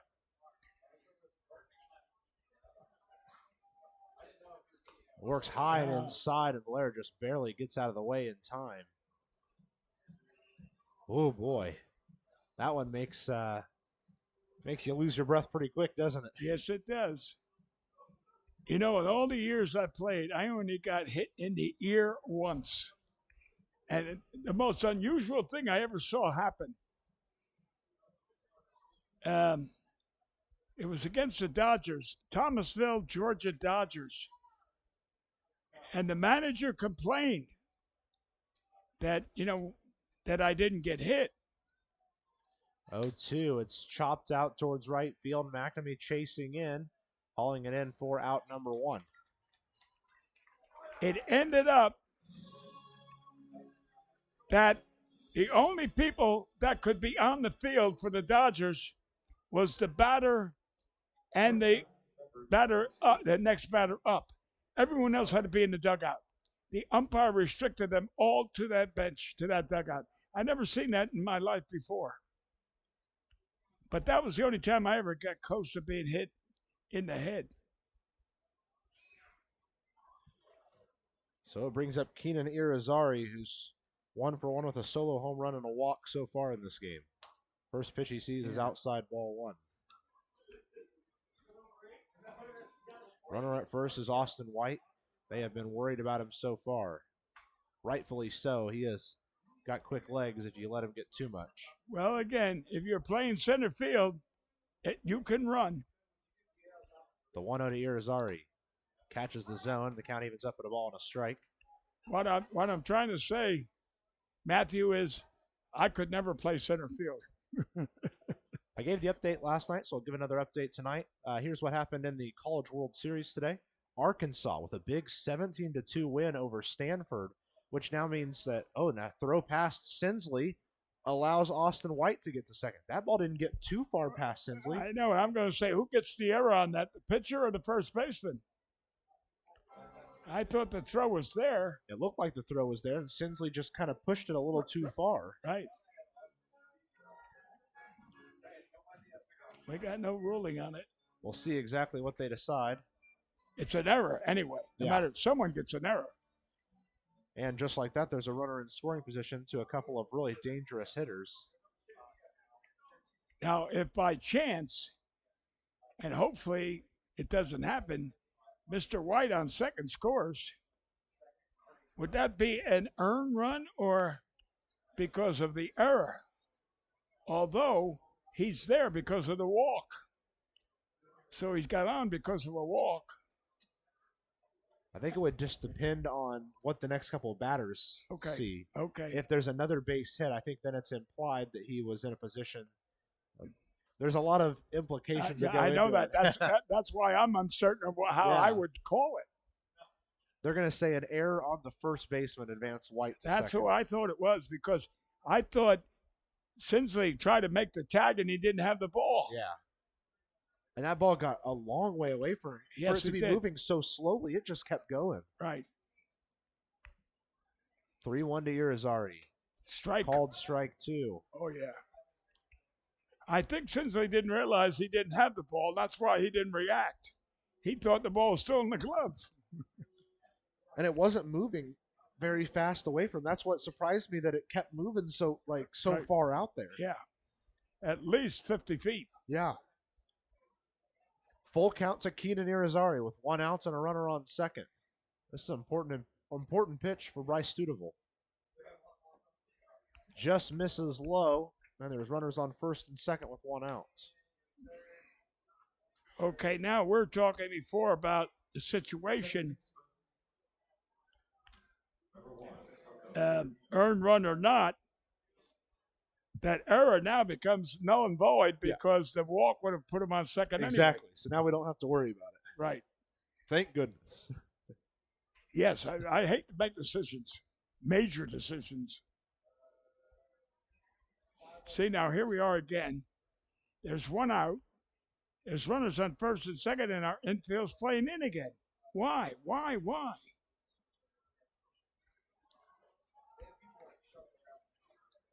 Coco Figueredo at the plate. He bunted for a base hit his first time up. That could be part of the reason, is they want to make sure they get at least 1 out if he tries to do it again, I guess. Regardless, he starts the count 0-1.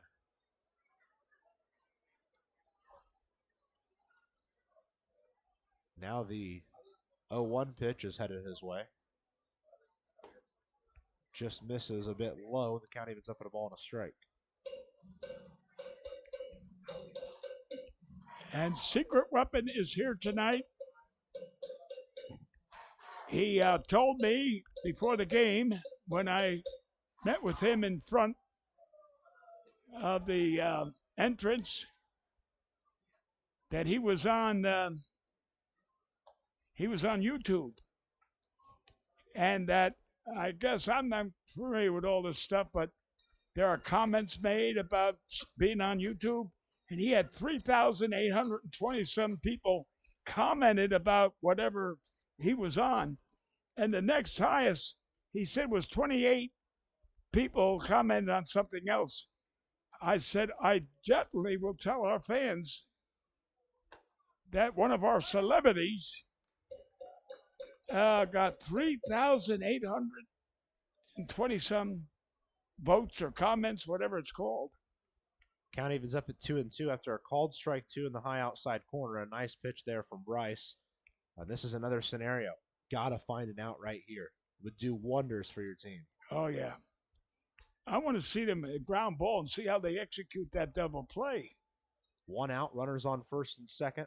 Otters trail by 2. Called strike 3. Big strikeout for Bryce Studeville. His second German American Bank strikeout of the day. And that will bring up the first baseman, Connor Owings. 1 for 1 with a single and a walk, but he's been stranded at first both times. Now our infield goes back again. I have a love of me I'll never understand. Runners on first and second, 2 outs. Top of the 5th inning. Otters trail 2-0.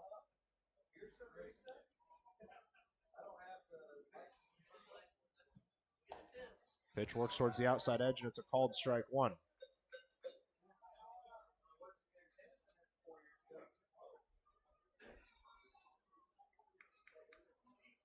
Decent leads both at first and second from Irizarry and White, respectively. Connor Owings looking at an 0-1 count.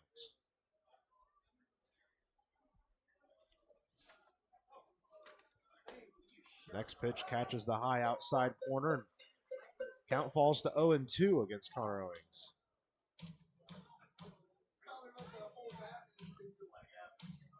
Don't forget these two squads play once again tomorrow. Interesting pitching matchup. Jason Alvarez for the Crushers, Ryan O'Reilly for the Otters. Should be a fun one. 5:05 first pitch. Millennium Steel and Evansville African American Museum join us for Salute to the Negro Leagues night. Double steal. Neither throw will go out there, and it's going to be successful. Did you notice what our catcher did on that one? He was sitting on his leg. He had to elevate himself, and then he was in no position to throw. He got caught off guard, and that's what we talk about.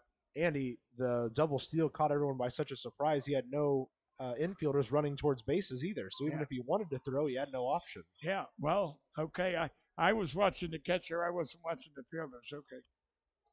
I mean, I'm watching something I've been complaining about all this so far this year. 1-2 is the count to Connor Owings. Studeville just needs one. Sent over the head of the third baseman, down next to Baez. One run's going to score. The throw is just going to go to second, and it is an RBI, two RBI base hit for Connor Owings, and the lead doubles once again. Connor Owens has killed us so far in all the games that we have played, either home runs or just slapping out base hits. I bet he's batting 400 or 500 as a hitter against us. Managed 2 base hits last night. Already has 2 in this game this evening. First offering to Gitter. Called, strike 1. Now just think, didn't have that double steal, maybe just 1 run would have scored, not 2. But that was a perfectly executed double steal. Not one Otter expected that. Right. A throw over to first has Owings back in time, and the count stays at 0-1 to Gitter. Due up for the Otters in the 5th inning will be Elijah McNamee, Dakota Phillips, and Justin Felix, and they are desperate for some offense to get started. I would say so. We're 4 runs down. They're chipping away every inning. The Otters are 7 hits down, 8-1 in the hits category. Yeah, Phillips has got the only base hit. That was his first time at bat. It went over second base. The 1-1 to Gitter. Swinging strike 2. He was fooled on that low inside pitch. Didn't this guy hit a home run against us as well? Yeah, he hit a solo home run in the 4th inning. Right. And picked up a big double that chased Samson Abernathy last night. 1-2 is the count to Jake Gitter. The steal will not matter. It's a swinging strike 3 by Jake Gitter, but not before a couple more runs score for Lake Erie. They now lead 4-0 in this one as we head to the bottom half of the 5th inning. Otters need some offense, and they need it quick.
Ready for the bottom half of the 5th inning here. Otters need some offense, and they need it quick. But they've got a good potential part of the lineup due up. Elijah McNamee, Dakota Phillips, and Justin Felix. These are 3 that, of course, one of them has the only base hit of the night. 2 of them had home runs last night. if anyone's going to get it started, you got to hope it's these two. Well, I hope someone gets a started. I noticed this catcher's got a pretty good arm. Yeah, Devon Fisher back behind the plate for Lake Erie. He's been their catcher most of the season. Of course, we saw them have Escobar the first time we saw him, and now Ronnie Allen Jr. is filled in with him as well. But when he's behind the plate, he is really consistent for this Lake Erie team. Elijah McNamee heads to the plate now, 0 for 1 on the day with a strikeout looking in the second inning. Otters have not even made it through their order the second time yet. Still struggling to find their way on base. Been a good day for Gunnar Kynes on the mound. First pitch is high, ball 1. And it's been something that's affected this Otters team all year. They're 3-5 this season against left-handed starters. There's something about that ball coming at them a different way that always throws them off. Hefty swing on a 1-0, up high, evens the count. Well, this lefty's got a pretty good release, a three-quarter delivery. He's very smooth, and he throws strikes. 1-1 the pitch now. McNamee leaves it alone, and it does stay high for ball 2. Defense hasn't really had to do much out there. They're playing straight up. Does seem like the outfield, especially on the right side, is playing pretty deep. That center fielder's been playing deep all day. 2-1 to McNamee. Oh, Mac, that too high. Sends it back into the glove. And it looked like it cracked his bat a little bit. After the 2-1. Count is 2-2 for him, but he immediately went looking for a new bat, so it must have just barely got it right. McNamee has to get defensive in there now. Something he's done better with in his last few games. The 2-2. Skies it high, but I think it's going to get fouled out of play. Yes, it is. We'll get out of the ballpark. Well, I'll take a base hit. I won't argue anything but a base hit. And I know we got 2 strikes, but look at the third baseman. Again, we talk about bunting. 2-2 count to McNamee. Ooh, curveball didn't really get the bite it usually has, and it stays up high. Full count now. It seems like he released it too high instead of snapping. Don't forget, these two squads go at it one more time tomorrow night. 5:05 first pitch for Salute to the Negro Leagues. Post-game fireworks tomorrow as well. The 3-2 to McNamee. Sent out towards left field. Chasing back as Gitter. Towards the warning track. Gone! Oh, boy! Back-to-back games with a home run for Elijah McNamee, and the Otters are on the board. And you couldn't hit it in a deeper spot than where it was in left center. I'm going to say at least 385. What's our thing at? Yeah, Yakkertech says 406.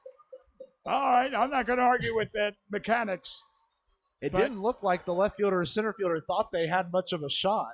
Well, I watched the left fielder. He ran his butt off trying to get to where the ball was, not assuming that it was over the fence.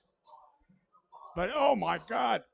Elijah, home run last night, a home run. Oh, my goodness. 3 on the season now for him, and a guy who can do it just as well. Dakota Phillips heads to the plate. Well, Dakota was the only one that had a base hit prior to that big home run.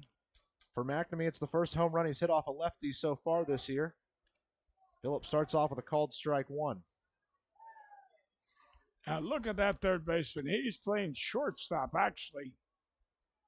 Almost a full shift there by the shortstop. Oh, I'll say. The 0-1 towards Dakota Phillips. Skies it high and foul to the left side. Chasing over there is going to be Flate in foul zone, and it will drop between the catcher and third baseman. That's that fear that sets in for guys who don't play here often, thinking that fence is right there on top of them. You know, let's take an example only. If that third baseman wasn't playing shortstop, playing normal third, he might have been there to make that catch. He ran hard to get to where he was, but not in time. Phillips has the opportunity to stay defensive in there. Keep going at this at bat. 0-2 the count towards Phillips. Ball is way high for ball one. If we were to do a check, I'm going to say half of Dakota's base hits have been with 2 strikes. So he is a 2-strike hitter. Let's hope he comes through. Gunnar Kind sends home the 1-2, works inside, Yeah. the count evens up. Mom, I hope you got the rosary beads out. We need your son on first, or we need your son on base. Or we'll take the home run. Kynes has been impressive in this game. 6 strikeouts already. The 2-2 to Phillips. Ooh, he just gets a piece of it, putting it back into the netting. Got a nice swing on that pitch.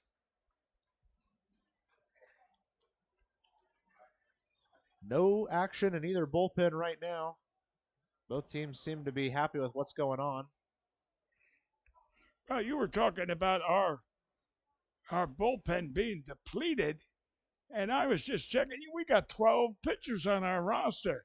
I mean, in my day, if you carried 7 or 8, you were lucky. Strike 3. Called strike 3. Phillips will head back to the dugout with his first strikeout of the day. That was Phillips got caught hanging, looking for the fastball. And here comes the breaking pitch. But getting back, we played a longer schedule, 150, with 7 or 8 pitchers. Here you got 12. I mean, you got more than you need. Well, I'm pretty sure the composition of it right now has 5 starters on there. It's got 1 or 2 on there who are not currently active in this game, and then the rest just kind of fill in and out, I guess. Yeah. So, Justin Felix, the catcher at the plate now. Hefty swing on strike 1, but that was outside of his wheelhouse. I don't think he could have quite reached it anyway. That's right. He could have had a sailor's oar, and he couldn't have touched it. His first at-bat in the second inning, a strikeout, the 4th one for Gunnar Kynes.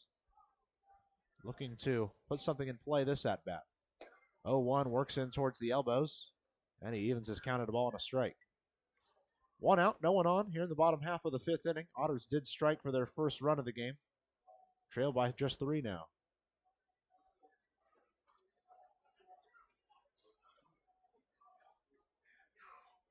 The 1-1 from Gunnar Kynes. On the way now.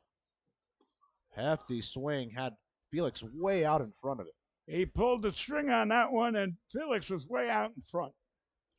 I noticed that Phillips had 30 strikeouts prior to tonight. He is not making contact lately. Well, the 2 series with Gateway have really plagued his strikeout numbers especially. Yeah. Hefty swinging strike 3 from Felix, and it's back-to-back strikeouts for Gunnar Kynes. Ups him to 8 on the day. Certainly impressive. Oh, Holly House.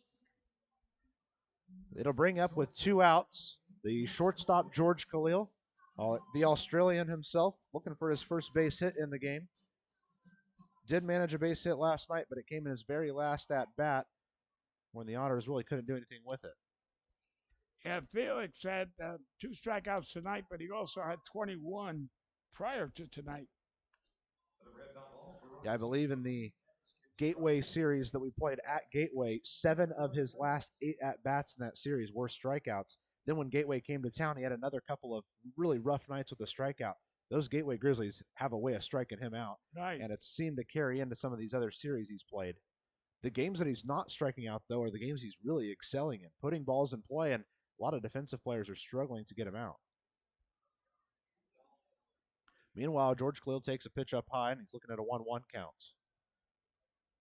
Kynes taking his time between some of these pitches. Now sends the 1-1 home, and it's swung through for strike 2.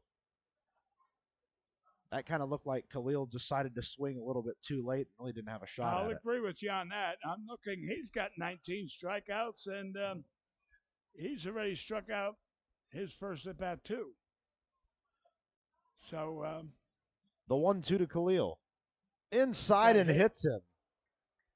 The thing I was going to mention to you is, well, George Khalil does lead the team in one thing, and that's hit by pitches, and he'll get another one. 9 on the year.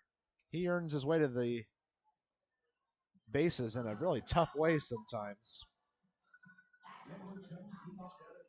But that gives a really interesting part of the lineup an opportunity now. You've got the Edward Jones leadoff hitter of the game, Miles Gordon here, and then you've got Zach Bierman. If Gordon can do something here, this could be a totally different ball game in a couple of pitches. Yeah. Now, do I have him down for 7 strikeouts against us? I have him down for 8. 8? Okay. First pitch to Gordon. Curveball catches the high outside corner for a called strike 1. You're right, 8. That's pretty good pitching. Well, in 3 starts this year, he only had 14, so he's already put a big number up in this game. The 0-1 to Gordon. Again catches the zone. These Otters hitters are really struggling against this lefty. Well, if you notice, they're taking an awful lot. Either he's got a great delivery that they're not adjusted to, or what, I don't know. But, and I tell you what, the way that a lefty's pitch moves across makes it so hard for these lefties. They think it's just moving out of the zone on them, and it falls in for a strike. That one will get past the catcher Fisher, and will allow the runner to get to second. It actually gets down into the dugout of Lake Erie. So just 1 extra base for George Khalil. Well, dead ball. Once it went in the dugout, it's dead ball. The pitch count for Gunnar Kynes has gotten over 80 now. But I tell you what, he looks like he's still throwing pitch 5 or 10. He's looked really good. Wild pitch, the official decision on that advance for it was a wild pitch. George Khalil. Miles Gordon looking at a 1-2. Swinging strike 3. All 3 outs once again are strikeouts. And there's now 9 against the Otters. But they score their first run of the game on an Elijah McNamee home run. Otters trying to get back into this one. They trail by 3 as we head to the top of the 6th inning here on the Otters Digital Network and Flow Sports.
And we're ready for the top half of the 6th inning here from historic Bosse Field. Bryce Studeville and the Otters retake the field.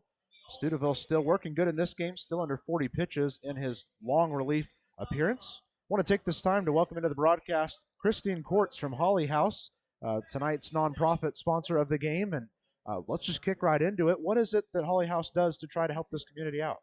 Well, thank you so much for having me. Yeah, Holly's House has been around for 14 years, and we were started by Holly Dunn Pendleton and Detective Brian Turpin from the Evansville Police Department. And we are a non-residential child and adult victims advocacy center. So we work with families who are going through abuse. We try to provide support for them. We promote justice, and we're the home of those investigations. And then we prevent abuse before it begins with a school-based program. What is it that you do with the program?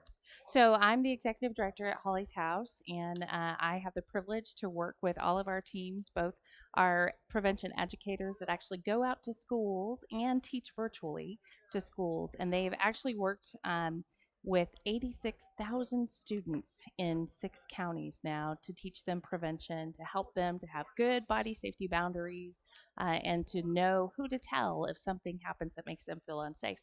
So you've spent time working throughout the education systems within the area? We do. We partner with schools. We partner with the EVSC and schools, like I said, in 5 counties. We just added Du Bois County. So we really have some great reach, especially with that virtual program where we could be almost anywhere teaching with classrooms. And our educators have been trained with our program called Think First and Stay Safe. Now we're on our 10th year providing that program. So what types of things do you guys try to do to interact with the community, not only of Evansville, but of Vanderburgh County and the surrounding areas? Well, we always say that Holly's House was built by the community. We had different individuals from the library board donate the old North Park Library to make Holly's House there on First Avenue, and then we had all kinds of union workers. I know that IBEW. And some of the pipe fitters came in, and all of the unions in Evansville really helped to rebuild that.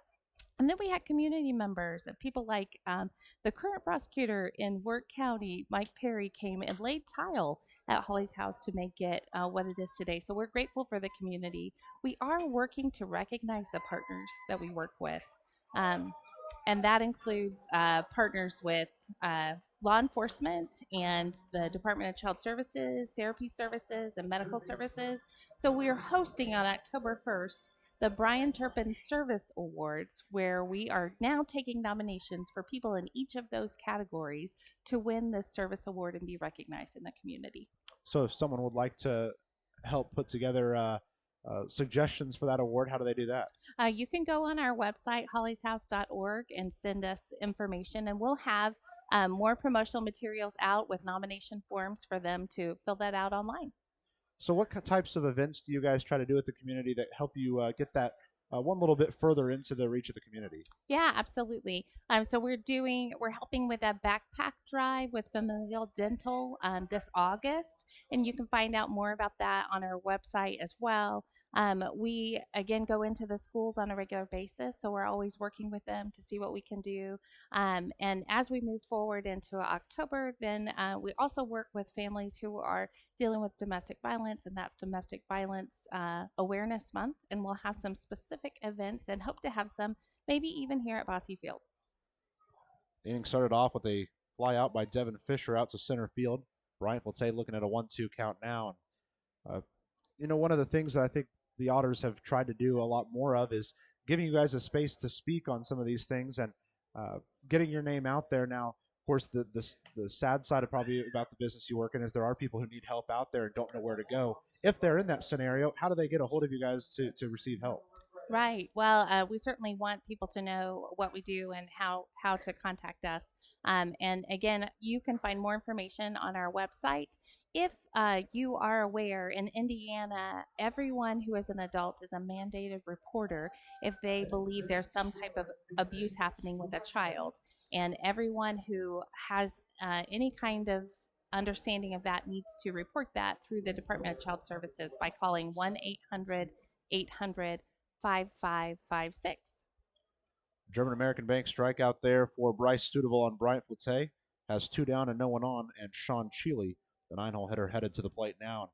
Of course, there's probably people out there who would like to know how they can help you guys out, whether that's donations or time. What can they do to help you guys? Well, certainly, donations make any nonprofit work. And for us, we look at donations that help us both provide the services to clients and their families when they come in, often for a forensic interview, and then provide supportive services that might help us get them therapy sessions, help them get into peer networks, and really heal from the situation.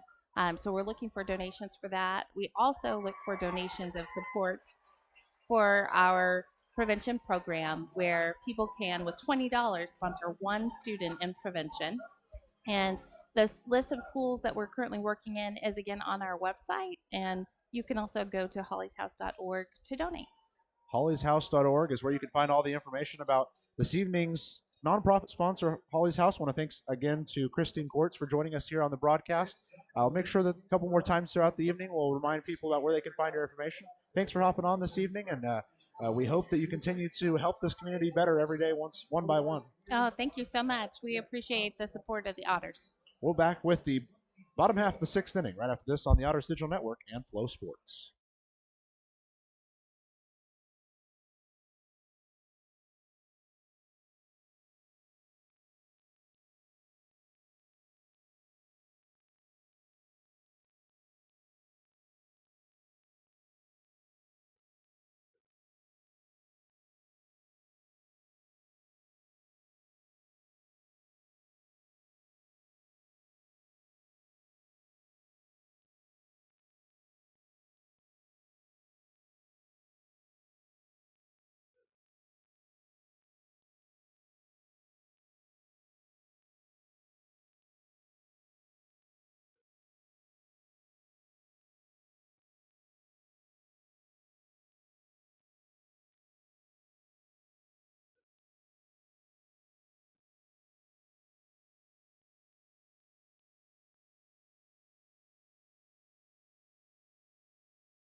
Ready for the bottom half of the 6th inning there. Really nice quick inning of work from Bryce Studeville. He worked through those couple of batters nicely.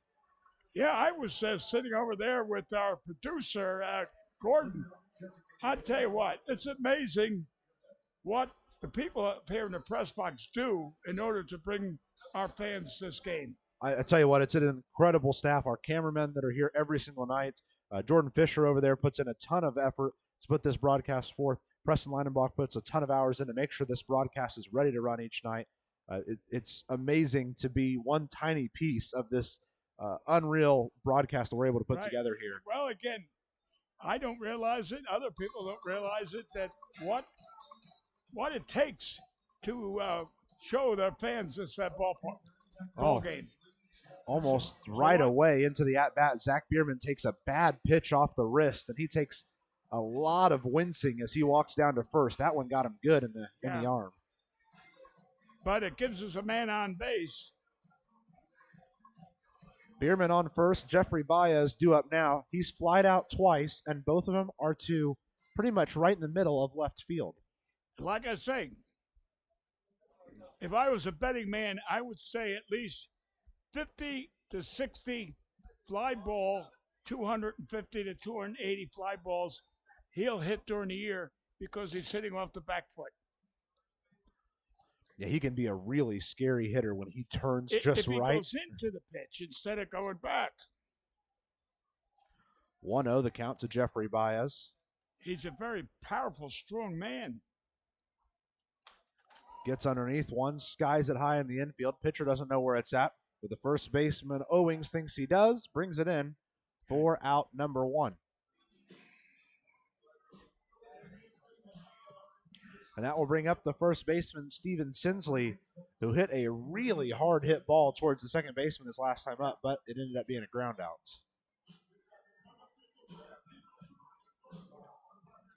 I tell you, we got to get men past first base.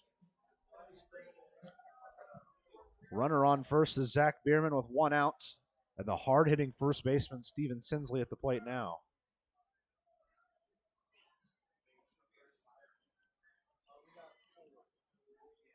Big gap over there on the left side once again. He thinks about cranking up for a hit, but lets it go by for strike 1. And that's a pretty good pitch. It's off speed. Well, and the reality is, if you are a quality power hitter, you're not going to see many fastballs. That's right. The 0-1 to Steven Sinsley. Same pitch. Same pitch, same place, called strike 2. A nice sight there on the bench this evening. Steve Pastora on the bench with the Otters. He has been on the injured list since the season started. Good to see him finally with the team and participating. Potentially a new starting pitcher if he's available to play. What the heck was wrong to him? We're 2 months into the yeah, season. There was a knee injury that happened in the offseason, and they thought he was going to be ready to go at the beginning. Something flared back up, and he has just been in worlds of pain when he tries to pitch. So I'm not sure what's kept him out so long, but hopefully whenever he is ready to come back onto this squad, he is able to put in some quality starting pitching opportunities. Well, which right now, if you're going to be a starting pitcher for the Otters, you better be ready to play because there are a couple of really tough starting pitchers on this team.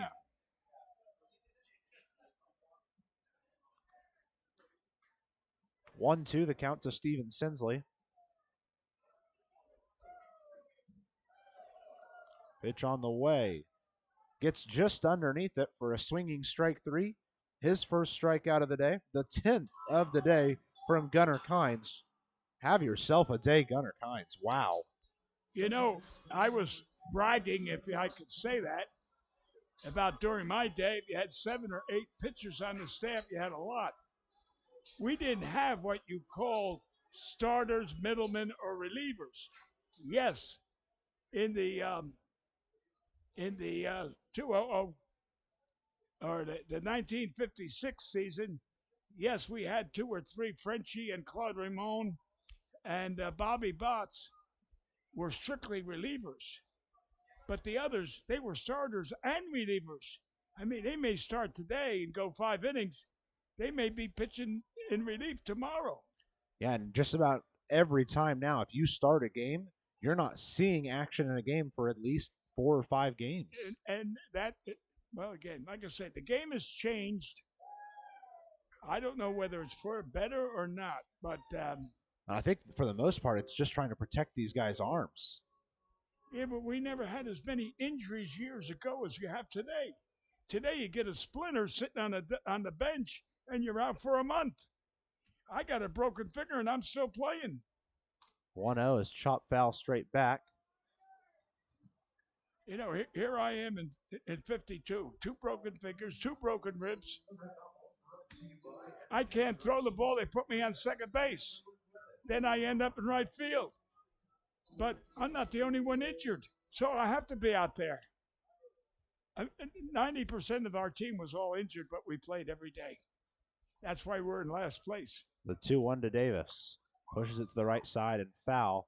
And I think the reasoning nowadays is because there is always someone sitting there trying to take your place.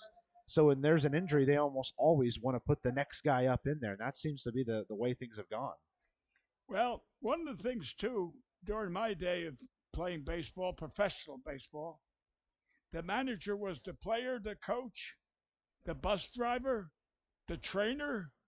2-2, put into play, into right field for a base hit. Haven't seen one of those in a long time. Right.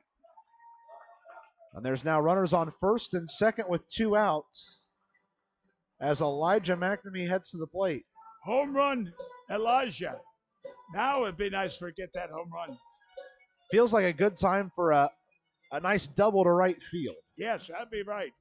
But there is going to be a meeting on the mound for Lake Erie. And I'll tell you what, he is at 95 pitches. I get that. But I've been incredibly impressed with Gunnar Kynes on the mound. I have too. I'll tell you, you see, that's one thing we didn't do in those days. We didn't count pitches. Paul Richards, I don't know if you remember who Paul Richards was. He was a catcher in the 30s. Later became the Kansas City, when I was with them scouting, he became our general manager. He was the one that came out and said, 100 pitches, and that is it. Paul was, like I said, Gabe Paul was general manager of the Cleveland.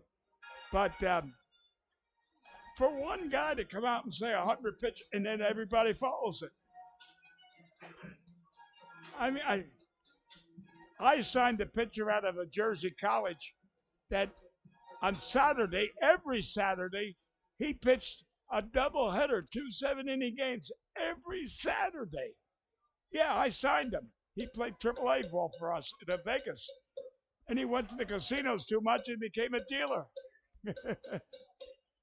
First offering for Elijah McNamee. He solo homered his last time up. Man, that hanging off speed got him for called strike 1. 72. That's the slowest we've seen him throw that. You probably never heard of a guy named George Zazarik. He played in 1967 here in Bossy Field with Birmingham. 0-1, sent out into left field, base hit. Rounding third is going to be Zach Bierman. They will not try for the throw home, and a run scores with 2 outs. Way to go, Elijah. Big hit Mac brings the Otters within 2. Yep. Good base running for Bierman. He knew that even if that ball's caught, he's out regardless because it's the 3rd out. So he was booking it towards 3rd. Good thing he did too. Okay, now we need Dakota to get a double to drive in 2 runs to tie the game. Well, the other question is, are they going to leave Gunnar Kynes in? Was that conversation you get one more batter or was it not? Yeah. I sure hope it wasn't. I've liked the play of Gunnar Kynes. Think he's earned himself to see out this 6th inning. Well, I'm looking. I don't see that manager. Well, he hasn't made a step yet. Right. He's looking down there, but he got no sign. So here comes the first pitch to Dakota Phillips with runners on first and second and 2 outs. First pitch he sees, he drives towards left field. Getter takes a couple steps back towards the warning track and brings it in for out number 3. Disappointing into the 6th inning, but the Otters do score 1 on an RBI single from Elijah McNamee. We head to the 7th. Otters down 2.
Want to remind you that Frontier League Baseball on Flow Sports is presented by Old National Bank, your bank for Evansville, your bank for life. And as we head to the 7th inning, the Otters going to stick with Bryce Studeville. He's been good in these last couple half innings. Why not? Keep him working out there. I agree with you. I agree. Again, we're talking about pitchers and limited and I'll be real with you. This feels like a starting pitching tryout for him to potentially grab Brett Adcock's spot. With 2 straight poor or struggling performances for Adcock, the question mark will be Rose. Yeah, getting back to my story about George Zazarick, he pitched for the Birmingham Barons, which was the Double-A club for the Kansas City Royals. And George Zazarick was pitching a no-hitter on this field. Ball is skied out into right field. McNamee chasing back towards the warning track, and it falls right in front of Miles Gordon. He'll pick it up, throw it towards center. They'll throw to third. Is it in time? Oh, boy, they got him. Right. What a go. What a gun from Miles Gordon to George Khalil, and then George Khalil delivered a rocket shot to third. And no complaint from the manager who was right there. But back to George Zazarick, it was on this field. He's got a no-hitter going into the 9th inning. And they take him out of the game because he threw 100 pitches. Now, we got the no-hitter. Guy was scouting for the Kansas City Athletics at that time. John McNamara was the manager, later managed Oakland and managed Red Sox. He was the manager. Reggie Jackson, Stan Bando, and those guys were on that team. But can you imagine pitching a no-hitter, 9th inning, but because you threw 100 pitches, they had to take you out of the game. 1-0 to Jackson Valera, fouled off to the right side. Sinsley chasing it down, hauling it in for another foul out. Right. Good to see the Otters using this foul territory to their advantage. That might be the big thing. That throwing that guy out at third might be the juice they needed to get them going. Brings up Keenan Irizarry, the shortstop, 1 for 1 with a solo home run and 2 walks. He has been very good at the plate. Yeah. Defense is playing pretty much straight up all the way around, except for Dakota Phillips. He's played a little bit in. First pitch is a called strike 1 against Keenan Irizarry. You know, I'm not talking professional baseball now. I'm talking high school softball. Oh, man, nice pitch there. My poor departed, beloved daughter, Cindy, played third base on a state softball championship team. And you know she played in every game? 0-2, sent towards Davis at second. Nice play from him to first in plenty of time for the third out, and that is a textbook inning for the Otters. Defensive work, pitching work. Everyone came together for the same cause, and they get 1, 2, 3. Right. But did you notice the second baseman had to take the skip before he throws? Why, I don't know.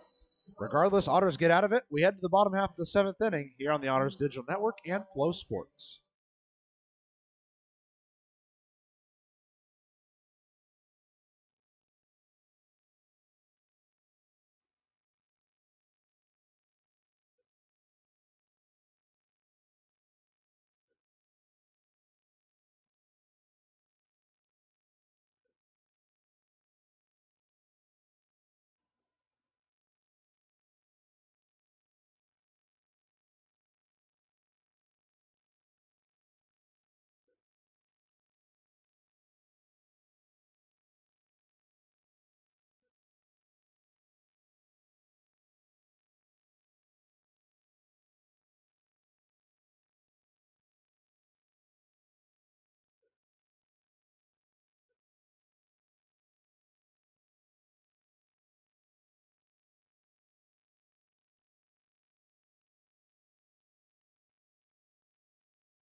And we've got a call to the bullpen for Lake Erie. They are going to ask Glavin Pineda to come in out of the bullpen for him.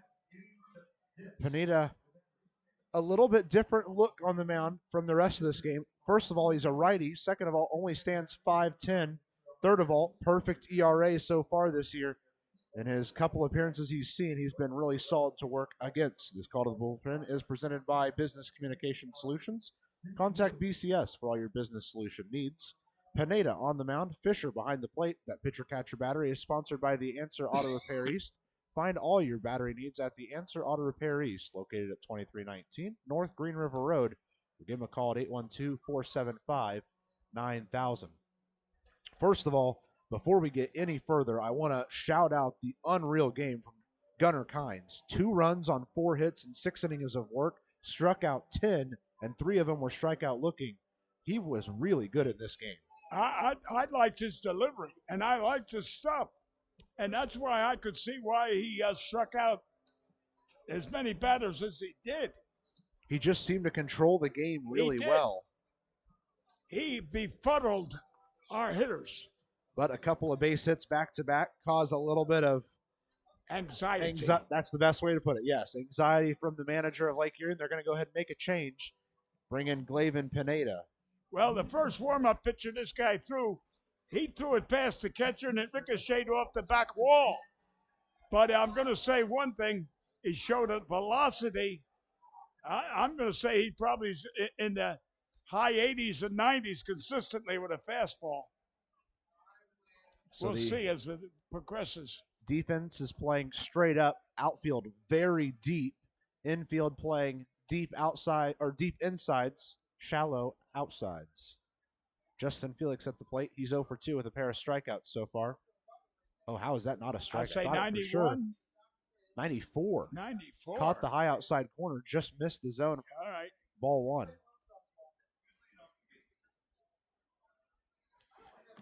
Like I say, as a batter, I'm going to expect 90 plus all the time. The 1-0 to Felix. Oh, man, that got home in a hurry. 92. 94 again. And the count, just like that, is evened up at 1-1. And his delivery is just good enough that you've almost got to decide if you're swinging the second it comes out of the fingertips. The 1-1. Oh, boy, that one goes. It fouls off of Felix, then off the mask of the home plate umpire, then off the bat of George Khalil in the on-deck circle. Everyone got involved in that one. And went in the side pocket. Regardless, it's just a tic-tac-toe strike number 2, and the count's at 1-2. You know, if I was catching, you know what I'd call for right now? Off-speed curveball. And it looks like the umpires are actually going to meet about something. His mask is broke? His strap or what? Or no, it looks like they're actually talking about something. Hard to figure out exactly what they might be talking about.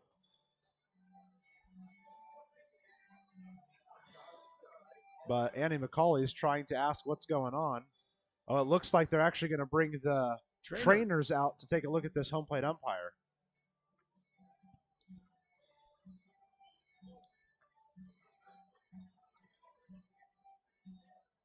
So he is getting some attention from the trainers of the Otters. So with that, we'll go ahead and take a quick break and let them figure out what's going on. We'll be right back with more Otters baseball on the Otters Digital Network and Flow Sports.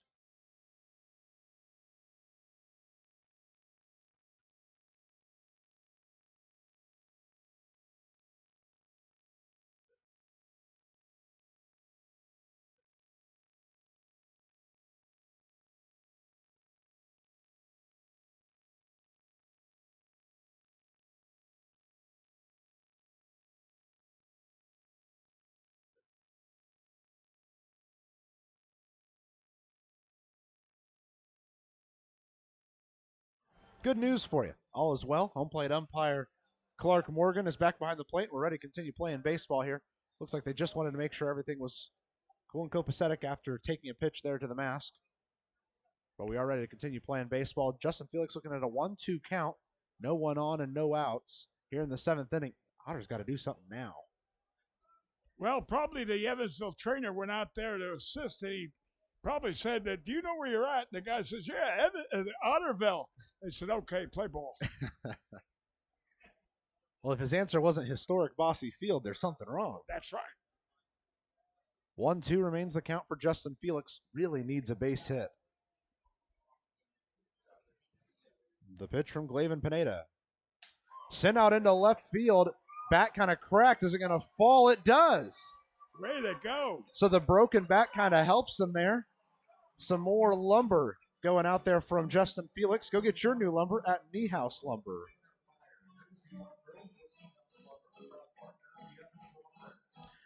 Nice way to start off the half inning there. Felix gets himself his first base hit in some time, and it sets up George Khalil now. Now, here we got a 4-2 game. The tying run is at the plate. Why is the third baseman playing in for a bunt when you're not going to give up an out to move a runner to second to get one run? Well, as baseball logic, so many have said it before us, that's why they're down there and we're up here. Yep. First pitch to George Khalil, the Australian shortstop. Shows bunt. Oh, it's perfect. Right back up the middle. Going to be a tough play at first, and it barely beats him. Boy, did that make me look like a fool. The third baseman played for the bunt, and George Khalil said, I won't hit it that way. I mean, I never expected it. I'll tell you what, that's one that came out of the magician's hat. Well, and I think it's one of those of a why not? Because George Khalil does struggle at the plate sometimes, why take an out and have the runner not advance when you can take an out and move the guy? Well, that's logic, but you still gave up an out. This is true. And there's no one knows whether he would have struck out, grounded out, or got a base hit. That is true. Brings up the Edward Jones leadoff hitter of the game, Miles Gordon. He's hitless in this game. Oh, boy, takes a pitch way inside. Did he get out of the way? I think so. Well, he's taking off his leg guard, so he must think it got him in the knee. Even if it skips and hits you, it's still a hit batter. Well, I don't think that one skipped in. I think it got him straight in the knee. Oh, you think I think so? he tried to get his knee out of the way, and it still clipped him. Okay. Regardless, there's runners on first and second now. At least we got the tying runs on the plate, on the bases. Well, and who comes up? I was just about to say, kind of helps when the potential go-ahead run is the hottest hitter in the Frontier League. Yeah, and a home run leader. Yep. I mean, I am a Zach Bierman fan. So Bierman is 0 for 2 with a hit by pitch and a couple of strikeouts thus far. First offering to him.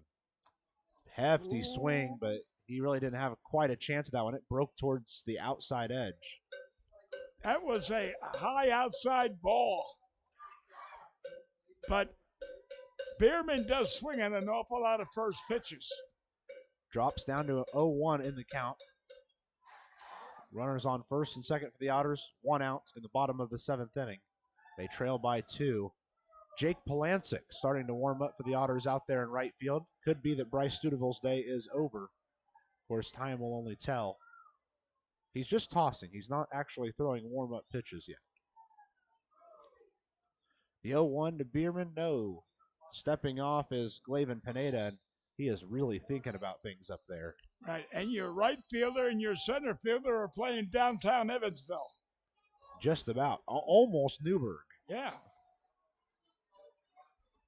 If that wall wasn't there, they'd be out of bounds. Meanwhile, this is a Zach Bierman character that can put it anywhere in the ballpark. Right. 2 of his 3 home runs on Wednesday night were to left field. The 0-1 for Bierman. Ooh, almost catches him in the hands. 95. Counts even at 1-1. What is it? Yeah, I said 95, yeah. It popped to 105 for a second, then went right back down to 95. You know this guy's going to throw heat. That's it. Don't expect a curveball. Just expect heat. He's trying to beat you. Right. 1 ball and 1 strike to Zach Bierman. 2 on and 1 out. Hefty swing, Ooh. comes up empty again. Bierman's got a quick bat, but I'm afraid that was a little slow. Which is hard to believe. Yes. Well, speed overcame quickness. Bierman falls down in the count 1-2. Has to stay defensive. Still give himself a shot. And again, Pineda steps off. He is really thinking about this. Zach's got to say it's got to be from the letters to my knees. Other than that, I'm not swinging. Every pitch, Pineda spent 2 different times looking out at the scoreboard. The 1-2 to Bierman. Works low and inside. Count evens up at 2-2. Now, that might have been a breaking pitch. A breaking pitch at 88 miles an hour. Yeah. A hard curve. Yeah. The secret weapon, trying to put a little bit of life into Zach Bierman's bat. Yeah. On a 2-2 count with 2 outs, or 1 out and 2 on. The 2-2 to Bierman. Swinging strike 3. Chase something way outside, and he is frustrated with himself. 3rd strikeout of the day for Zach Bierman, and there's now 2 outs as Jeffrey Baez heads to the plate. If anyone can do it on this team as far as power, it's Baez. The only thing is, he better start moving that leg and that hips forward before he releases that ball, because it's going to be on him quick. Otherwise, again, he'll be hitting off the back foot, and it'll be nothing but a pop-up. Now, about a week ago, maybe a little over a week ago, Jeffrey Baez was currently the worst hitter on the team average-wise at .220. He went 9 of 10 at Schaumburg, and now is sitting in the top 5 or 6, just over 300. First offering to him here. Oh, man, he was actually ahead of the pitch. I was going to say he pulled the strings, and he was. You're right. He was way ahead of that pitch. But a good level swing there, but he's down 0-1 in the count. Jake Palantic looks ready to come in as soon as the inning swaps over to... I mean, the Otters have got to score at least 1 run. Absolutely. 0-1 to Baez. And that's accidentally it, right? Pops it right back towards the second baseman. He'll play it on 2 hops. The first in time. And Lake Erie gets out of a big situation here. We head to the 8th inning, and the Crushers still hold a 4-2 lead over the Otters.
Top of the 8th inning. Headed at you here on the Otters Digital Network. And for the time being, the Otters are going to stick with Bryce Studeville up there on the mound. First, Frontier League Baseball and Flow Sports is presented by Bud Light. And we are ready to continue play here in the 8th inning. Lead off for the Lake Erie Crushers, absolutely need 3 quick outs here. You can't afford Lake Erie to pull another run or two on you. First time in a long time the Otters have found themselves down this far into a game.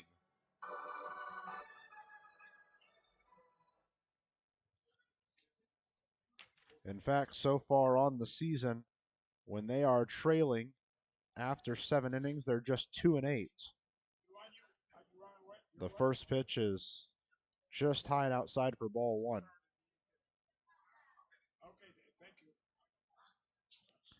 Studeville readies himself on the mound. Sends home a 1-0 to Figueredo. Called strike 1 on the high outside corner. Infield's playing pretty much straight up except for Dakota Phillips, who's playing pretty far in over there on the left side. Good to see them sit down Jake Polansik again and keep relying on Studeville to get you through these these innings. Well, let's hope the 8th inning, the Otters got 6 more outs coming to them. 3 in the 9th, 3 in the 8th. Let's hope they score 3 runs to win. They'll have Sinsley, Davis, and McNamee due up in the back half of the 8th inning. Well, we can't ask Mac to do more than what he's done so far. A check swing, doesn't matter. Figueredo called for a called strike 2, and the count evens at 2-2. Yeah, McNamee already has a solo home run and an RBI base hit in the 6th. Right. He's responsible for both of the runs. Yeah. The 2-2. Swinging strike 3. Great way to start the half inning for Studeville with a German-American Bank strikeout, his 4th of the game. 5th of the game, I apologize. Don't want to discount you, Bryce. I can say he's proven himself that he belongs out there. Absolutely. You know, the Otters have been very fortunate. The USI, University of Southern Indiana, has supplied an awful lot of ball players to the Otters in the past few years, mostly pitchers. Connor Owings at the plate now. His first pitch falls out of the zone for ball 1. Of course, the pitching coach over there at Southern Indiana is Matt Chavaria, who used to pitch for these Otters. That's right. In fact, was part of the last combined no-hitter that the Otters threw. Oh, is that right? Yeah.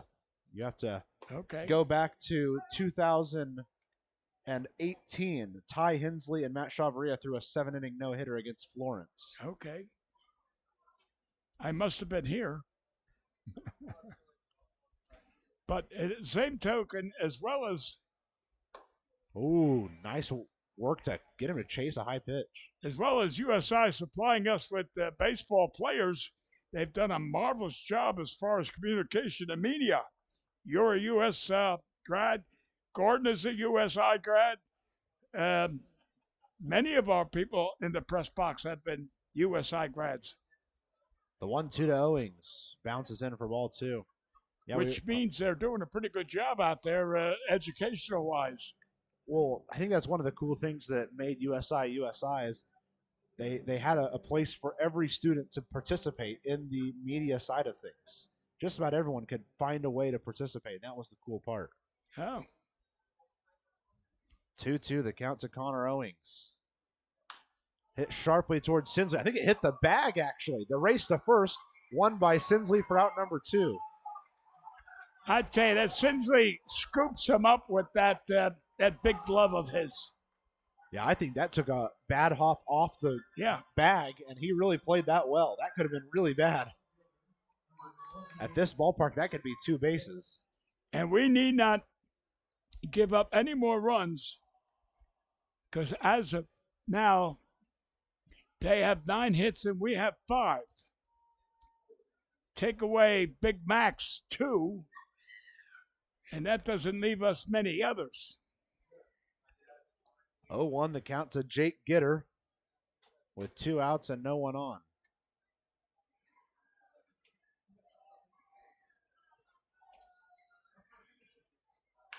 Hit sharply to the right side, through for a base hit. A base hit with 2 outs has bringing Lake Erie to 10 hits on the game.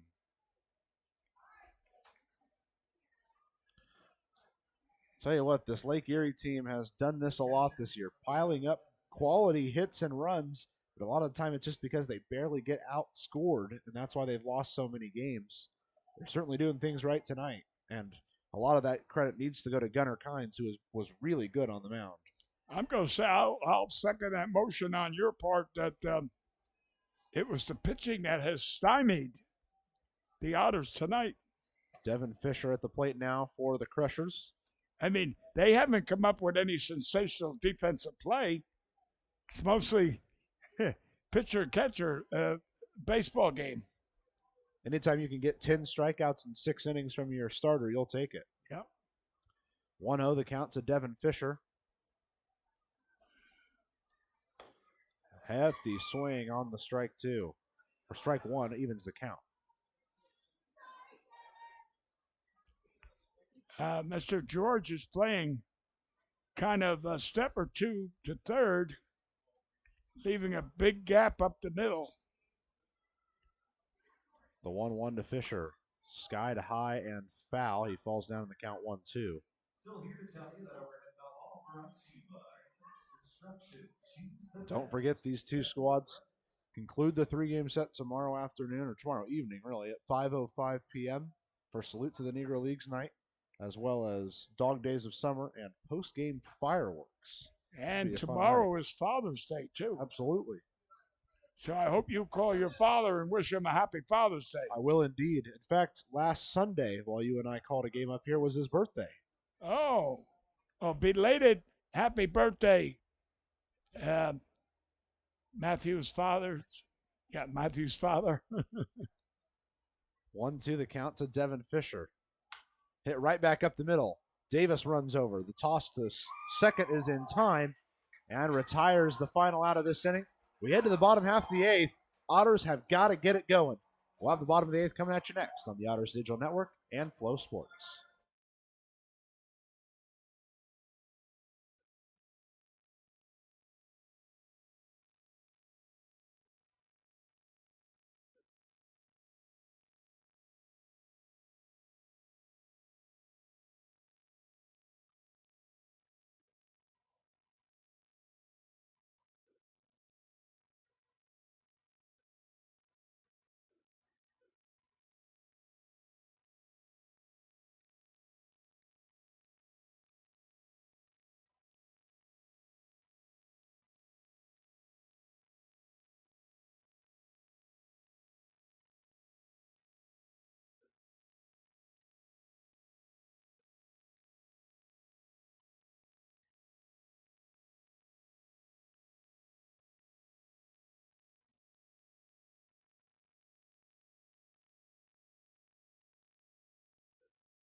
Bottom of the 8th inning, and the Otters are going to see another new man up there on the mound. This time, Sam Curtis, another righty, stands at 6 foot tall. He will try to be the one to keep the Otters at bay, and he has got quite the repertoire so far on the year. Really solid performances through 10 appearances thus far. 1.69 ERA. Otters are going to have to get on top of him quickly if they want to snag a run or two.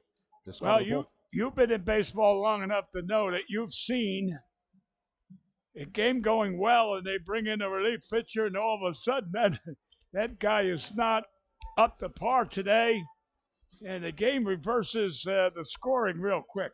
It's called The Bullpens, presented by our friends at Business Communication Solutions. Contact BCS for all your business solution needs. It is Curtis on the mound, Fisher behind the plate. That pitcher-catcher battery is sponsored by the Answer Auto Repair East. Find all your battery needs at the Answer Auto Repair East, located at 2319 North Green River Road. Or give them a call at 812-475-9000. And, you know, this is a part of the lineup where you expect the Otters to have these guys put in hard work for you. And that's going to be Steven Sinsley, J.R. Davis, and Elijah McNamee. Those are the three you need to perform here. You know, the one thing, I mentioned it, I don't know before, but I'll reiterate the point. Who would we call upon to pitch hit if we needed a pitch hitter? I'm looking right now. Armstrong's about the only one coming off the bench. And he might not be playing because his bat has been weak. But yet we got 12 pitchers when we should have somebody, if not just a DH hitter. Yeah, the available bats there on the bench are, of course, Andy Armstrong, Brody Tanksley, that bullpen catcher, and the new infielder Anthony Torrelas. So we don't not have a lot much of of offerings. a pitch hitter. I remember the other night when we had men on base, and this gentleman that's coming to bat came in to pitch hit. He took 3 strikes, and he struck out, killed the rally. And I say to myself, who do we have that can come off that bench and be a pitch hitter? That's one of the things that when you build a ball club. Well, and it's one of those things that Gary, as excited as we are for Gary Mattis to get the next opportunity, that's one of the things that hurts a club like this. Because with Gary Mattis out there, you usually had a Dakota Phillips or a J.R. Davis or a Steven Sinsley available as a pinch hitter. Now you just don't have that. Yeah, but most of the time they were playing third, first, or catching, or DHing. Steven Sinsley starts off with strike 1, looking at an 0-1 count now. Launches one to right field, chasing back is Chile to the wall, and jumping here. and gone. Steven Sinsley with a home run to bring the Otters within 1.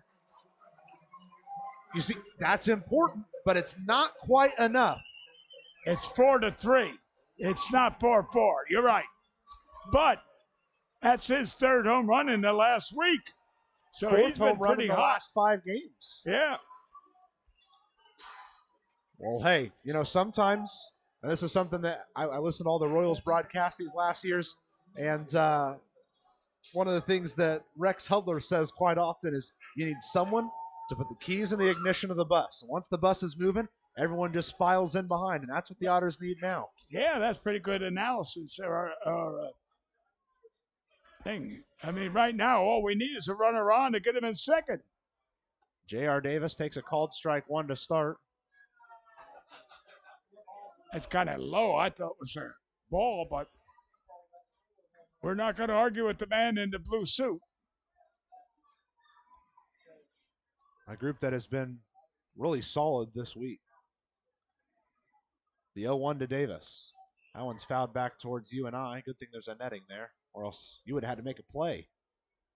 Now, Davis has got to be ready to pull that trigger. He's been called out too many times looking at the 3rd strike, or he goes reaching too many times for the 3rd ball that's way outside. He's got to learn. If you load the gun, you better pull the trigger. The 0-2 to Davis. Bouncing ball to the right side. Going to be a tough play for Owings. A race to first. It's safe. He's safe. He's safe. What a run from J.R. Davis to beat the run to first. And I tell you what, he has lost a couple of those battles in the last week or so running towards first. That's an important one for the ego and for, I don't want to say ego, for the mental game to win a battle like that. Well, let's look at the situation. Yes, he outrun the play, but it happened to be a high chop. First baseman had to wait until it came down before he could run too. And I tell you what, he was really quick out of the batter's box there. And that's what made the play happen. Okay. See, now we're talking about moving the runner over because the tying runs on first, you want him on second. But the last time I said it wouldn't happen, it did. Now I'm afraid to say I don't know how Andy's going to call this play. Well, Elijah McNamee has the wheels that could beat a run down there. And with no outs and only you need is 1 run, it would totally be possible. First pitch to Elijah McNamee. Called strike 1 on the high edge of the zone. Well, I'll tell you what. I've watched this catcher, Fisher, throw to second base between each inning. And he's got a pretty good arm. So I would not gamble on stealing. Again, a throw over, and again, J.R. Davis is back in time. Did you get the attendance I was talking when it was given? Yeah, 2,953. So Oh, just my about God. 3,000. 4,000 one night. Well, they just found like 70 people and they updated it to 3,037. Well, So great. must have been some people hiding out somewhere. The 0-1 to Elijah McNamee. Takes it high inside, evens the count at 1-1. I'd tell you, Mr. Bussing has put on a fine baseball team every year, and it costs a lot of money to operate a minor league baseball team, and you need people in the stands. So that's what we need, a lot more fans. Well, not enough can be said about the community of Evansville this year. They have come out in bunches. Tuesday night games, they're bringing 2,000 people out here. It has been awesome to see people that's come what out. I mean. 1-1 sits sharply at the shortstop. He has to wait on it. The play at second for one to first. No, in time, no. they say. Oh, bang, bang play, and Andy McCauley can't believe it at third base.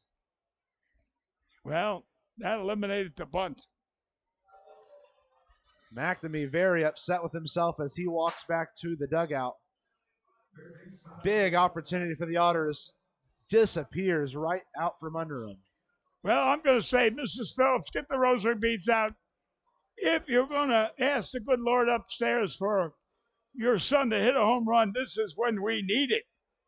So get the rosary beads out. We need to tie this game. The Otters are the top home run hitting team in the league right now. Oh, Dakota got 2 hits, 2 homers last night, wasn't it? He had 2 and Gordon had 2 in a 5 home run outing for Evansville. First pitch to Phillips. He watches it go by for a called strike 1, and that's right in the area. He likes him. No, that wasn't his pitch. Low pitches aren't his. It's got to be belt high.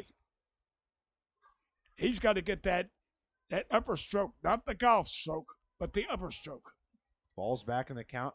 A pretty big shift to the right side for Phillips, and he hits towards the shift, but foul. See, that was that lower swing, the golf swing. He's not very strong on that swing. It does look like Jake Polancic is going to come into the game at this point. He's throwing actual warm-up pitches now.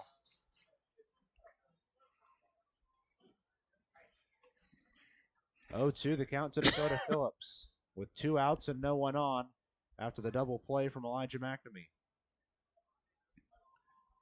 And stepping off is Sam Curtis to reanalyze things. Otters are trying to keep together their 7-game winning streak. Yeah, extended to 8. The 0-2 to Phillips. Watches it go by for ball 1 outside. If anything, Dakota goes for that high outside, too far outside pitch, which again he can't reach.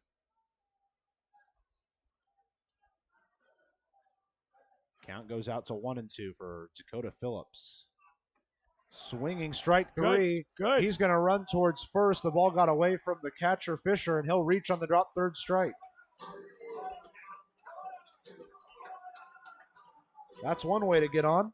That is a big break for the Otters.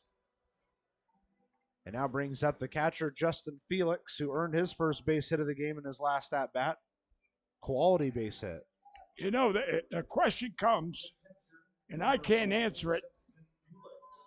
If by chance that catcher had gotten that ball and thrown Dakota out at first base, would it have been illegal? Because if the ball goes anywhere near the dugout, the ball is dead. Therefore, Dakota should have been awarded first base, not thrown out. That's a question that remains to be answered. Felix batting in the 230s as he ended the weekend. Remember, we were talking about swings at a pitch high for strike 1. We were talking about Felix getting a base hit in the last inning. Last time up, he got that base hit. So right now, let's hope he comes through with another. Yeah, he's been spending a lot of time with his teammates, especially during batting practice, dissecting his swing and finding ways to improve his plate approaches, and hopefully he's getting on the right page. Already has one solid base hit in this game. The 0-1 to him. Swinging strike two on a pitch that broke away from him. And in both cases, he's been slow with the bat. 0-2 count, 2 outs, a runner on first. Felix, you got to expect the fastball, and you better get ready.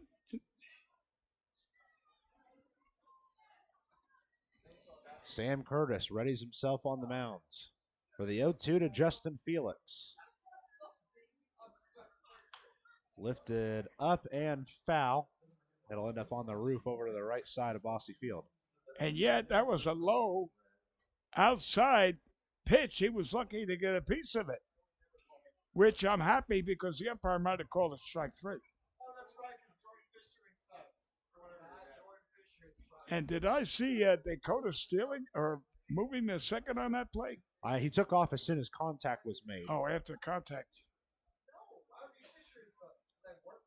The 0-2 for Justin Felix. Swinging strike three on another pitch that broke away from him. Otters once again left with a runner on after a poor ground into double play as well in the inning. We head to the ninth. Otters still need a run to come back in this one.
Ready for the top of the ninth inning. Otters need the arm of Bryce Studeville to give them 3 outs before the offense returns back. Let's take a look at the schedule for Lake Erie. One more against Evansville tomorrow, then a tough 3-game set at Washington before they host Evansville next weekend. This is where the Otters need to get a lot of quality wins this week. They have Lake Erie one more time tomorrow. The off day before a 6-game road trip, 3 at Florence, 3 at Lake Erie next week before the team returns home next week to face Joliet on June 28th, 29th, and 30th. Heading into the plate is the third baseman, Bryant Flate, to lead off the ninth. First pitch from Studeville, sent right up towards the second baseman and pass for a base hit. Right away, they snag a base hit off of Studeville. Now let's see if they're going to bunt him to second base. Now you're the manager. How you going to call it? I mean, I've got a 1-run lead. I've seen Justin Felix throw people out this year, but I think it's worth a try. Button them. Yeah. Button them over, yes. Well, I'm in your corner. I'm going to move him to second. I'm looking for the insurance run. You're right. I think it's worth a bunt. I think it might even be worth trying to steal their base. Well, even though Flate is 2 for 8 on stolen bases this year, we've seen a lot of times Felix sometimes just get a little bit late to the throw. You never know. And bounces him. He bounces a lot of throws to second base. You're right. Plus, he's got a different second baseman out there. It's not the typical Armstrong who knows what to expect from some of his throws. They are going to bunt to the right side. Studeville picks it up to first, just barely gets the out. Ooh, very close. Yes. But now, Skipper, you called it. That's the way you analyzed the call. I mean, why not? You've got a 1-run lead. You can just help yourself. You know, you and I have sat up here so far this season. We keep saying 1 run, 2 runs, 3 runs. Sometimes it's not an out. So you need as many runs as possible. Well, after the sack bunt, Max Peterson's going to make a pitching move. That will end the day for Bryce Studeville. We'll give you his full line in just a second. Still in the top of the 9th inning, Otters trying to close out the Crushers. We're back with more of the top of the 9th right after this here on the Otters Digital Network and Flow Sports.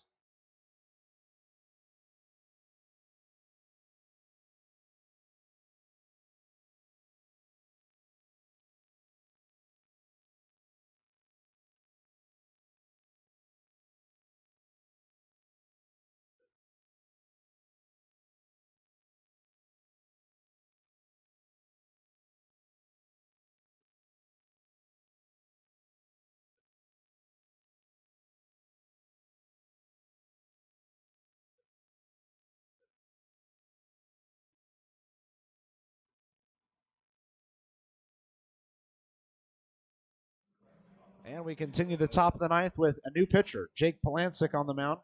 6'3", 210. The man out of Canada is going to try to finish off this 9th inning and keep the Crushers right there at a run away.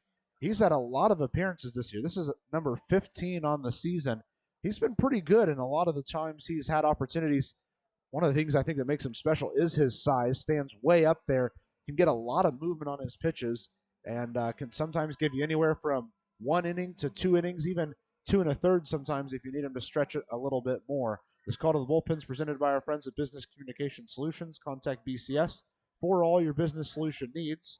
Polancic on the mound, Felix behind the plate. That pitcher catcher battery is sponsored by The Answer Auto Repair East. Find all your auto repair needs at The Answer Auto Repair East. Find at 2319 North Green River Road, or give them a call at 812-475-9000.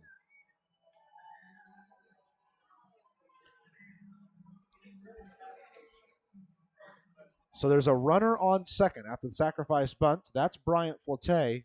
And with 1 out, the the batter heading in is Austin White, who's been rock solid in this series so far. And got thrown out on third and on a beautiful play. And I mean, he motored. He was flying around. He did not miss bases. that triple by much. I know it. He decided that was a triple when he left the box. He didn't speed up when he got to second. He sped up the second he left. Exactly. He broke the, what do you call it when a horse breaks out at first? Well, whatever. The gate. He broke from the gate. That's it. It's a first pitch strike to Austin White. And here comes the 0-1 from Jake Polancic. Time is called right before the pitch there by Austin White. Again, the umpire stepped out, but the batter stayed in the batter's box. So they should have called it. Yeah, the only one who stepped away was the home plate umpire. Right.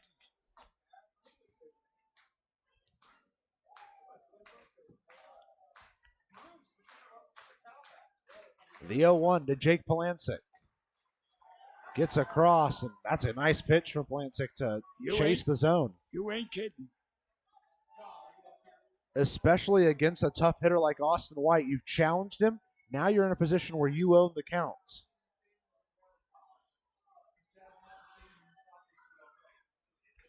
I think he slapped a couple to left field, if I'm not mistaken. So I'd avoid throwing him high. The 0-2, it's pushed to the left side. Walking him back is Phillips, then the throw over. That's a textbook play. Even Polancic goes over and covers third for him. All around, everyone did their job there. Well, it was a nice hop to Dakota at third. And as soon as he fielded it, he looked at the runner on second. Where is he? Was he coming to third? He froze that runner, then went to first. You're right. Textbook play.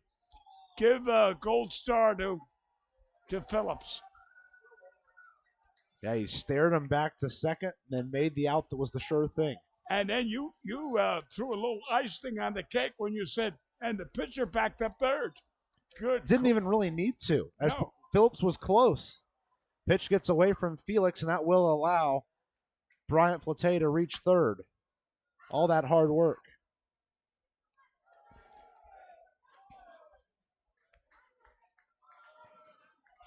So now the Otters will once again just need Jake Polancic to throw strikes and rely on this out to be the one that gets it done.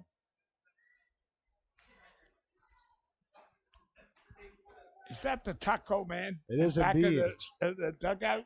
Yes, indeed. And he's cheering the team on. Yes, indeed. Rally Tacos made another appearance here inside Bosse Field. The 1-0 to Jackson Valera. Sent on a line towards Khalil. He'll run in. The throw to first. In time, and a run will not score. Wow. Otters with a chance to win it in the bottom of the ninth. They've got Khalil, Gordon, and Bierman due up. We've got the exciting conclusion coming at you next on the Otters Digital Network and Flow Sports. Don't go anywhere.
I tell you what, this has been an exciting minute that we've been away.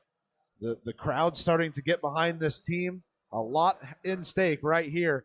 First, a pitching change. Alexis Rivero, who is currently 10th in the Frontier League in saves, will try to earn another one this evening in his 6th appearance of the year for the Crushers. This call to the bullpen is presented by our friends at Business Communication Solutions. Contact BCS for all your business solution needs.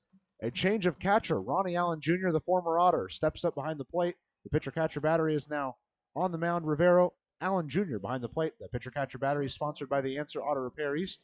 Find all your battery needs at The Answer Auto Repair East, located at 2319 North Green River Road. Call at 812-475-9000. George Khalil, Miles Gordon, Zach Bierman due up in the ninth. I tell you what, if three are going to get it done, sometimes those three are the ones that do it. First offering to George Khalil, who's 0 for 2, 0 for 1 on the day. Hefty swinging strike one. He has a sacrifice bunt, a hit by pitch, and a strikeout so far. I would say I don't have much faith in George as a hitter, and I'd say bunt. Look at the third baseman. Your better chance of getting on base is laying the ball down to third. The 0-1 to Khalil. Way outside, count evens up.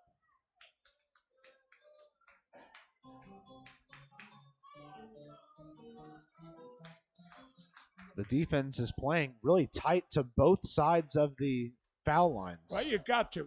You can't let the batter get a double. Give up the base hit, but don't give up the double. The 1-1 catches the outside edge. Counts at 1-2.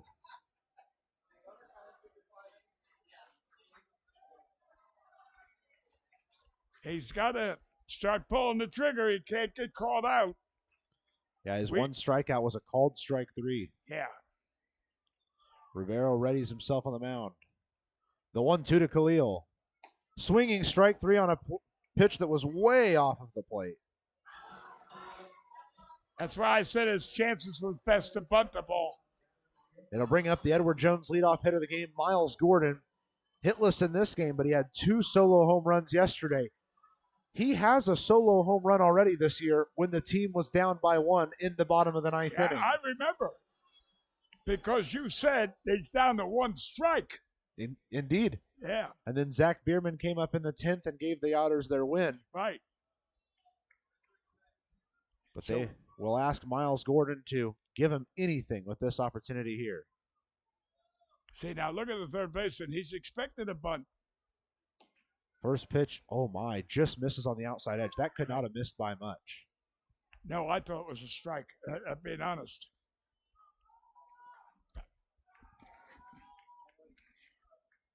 Defense once again playing tight to the edges, wide open in the middle. I tell you what, Miles Gordon drops one anywhere out there in the outfield. He's probably got 2 bases.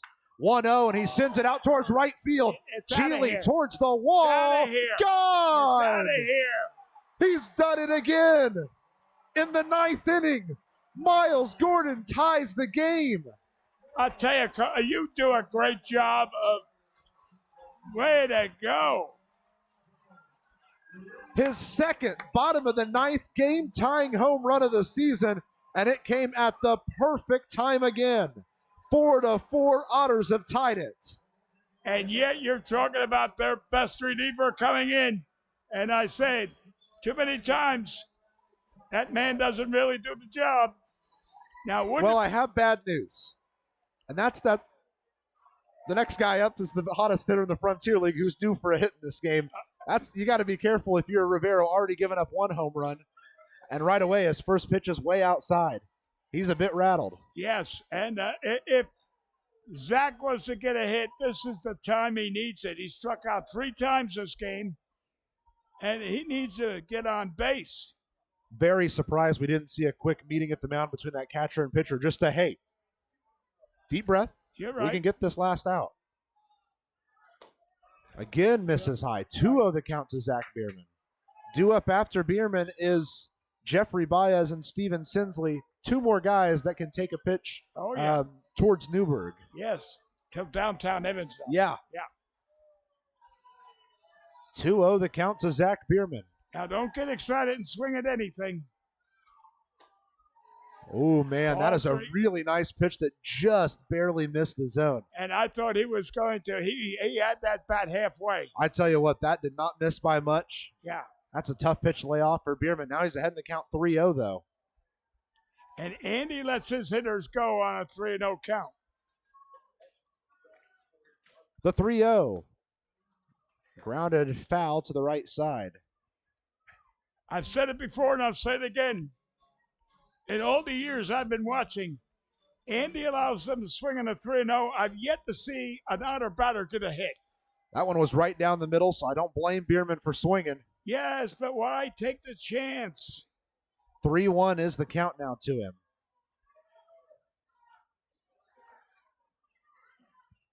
Hefty swing up high. I think he just chopped that one right over the top of the ball. Right. I mean, that was out of his zone. That should have been ball 4. Now, Once again, the count is full now. Zach, we need you on base.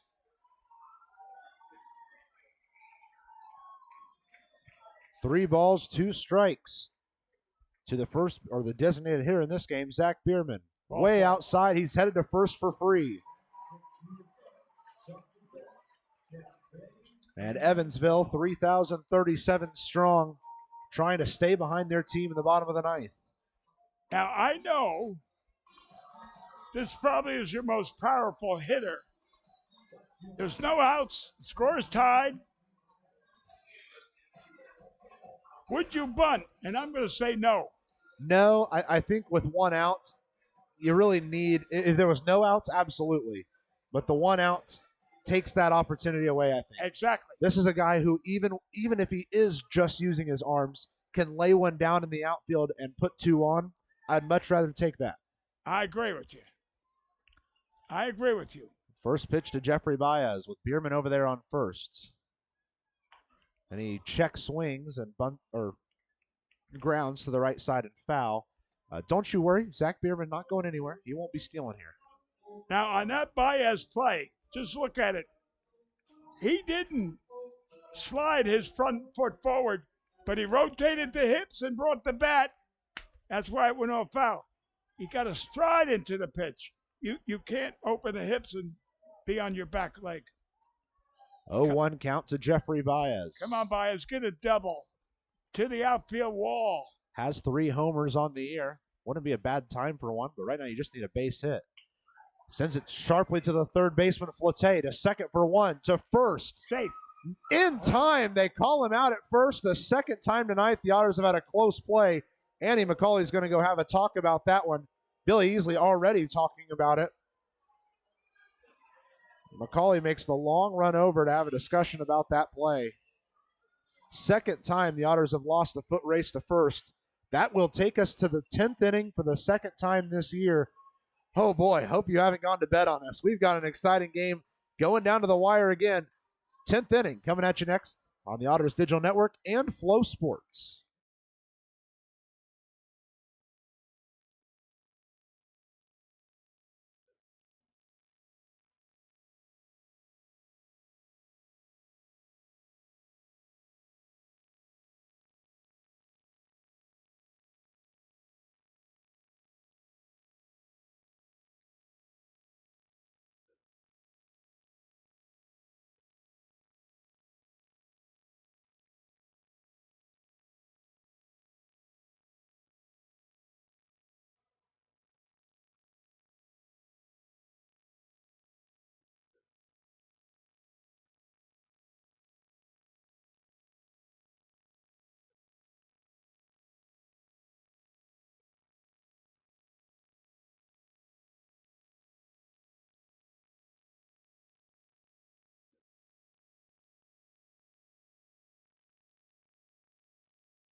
Time for the top of the 10th inning. We talked strategy there in the half inning, actually.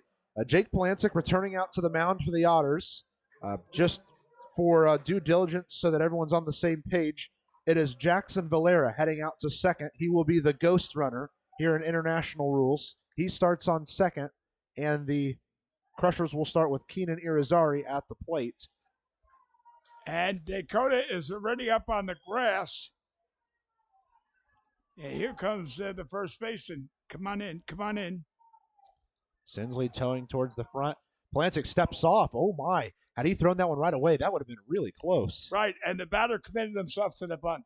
So now you know what their plan is. Right, bring the third and the first baseman in. A reminder, if you weren't aware, we play 1 inning of international rules here with a runner on second. If we're still tied after the 10th, we go to the Frontier League sudden death, where the home team, being the Otters, get to decide if they want to play offense or defense in a 1/2 inning 11th with a runner on first and no outs. If the scoring team scores, they win. If the defense team doesn't allow a score, they win. We might see our first edition of it here in a few minutes. Plancic misses high and outside for ball 1 to Keenan Irizarry. And he changed going from the bunt, looking at the, okay, there's the, obviously the third base coach is not the manager because he was looking in the dugout for what to call. Now he is way out of that coaching box. The 1-0 skied towards center field. Gordon setting himself up for the throw. Brings it in. The throw to third, and it's going to be a good throw, so they keep the runner at second. Big play. Wow, what a throw. I mean, that was on the money. I didn't expect a good one hopper. You know, these are 3 outfielders I don't feel comfortable testing myself against. That's right. I mean, that's the one thing I miss about infield, outfield practice. You don't know the strength of the opposing outfielders. It makes you as a team have to go scout a team with film and stuff. If you want to find out how they are, you got to go do the hard work. Right. Because if I didn't know the strength of the center fielder, I would have attempted to advance him to third. 1 out. The ghost runner is out there on second. Coco Figueredo at the plate now. Checks his swing, and the ball stays just a tad bit inside for ball 1. And I'm going to ask, he can't hear me, but I'm going to ask Felix, get off your knee. You can't let that ball get by you and let the runner get to third. Get in a catching stance. 1-0 is the count to Coco Figueredo. There he goes. Polancic tosses it home. Was drilled to the right side and foul. That's a good pitch for Polancic to toss there and gets a foul ball out of it. I wish someone said, Felix, get in the catcher's position. There's a runner on base. Outfield is pretty much straight up. Infield the same, except for Dakota Phillips. He's playing very tight to the infield grass on the left side. Coco Figueredo looking at a 1-1 count. He's already bunted for a base hit already in this game. I was going to say, he's got one strike. He can do it again. The 1-1 to Figueredo. Takes a pitch just a tad bit high for ball 2.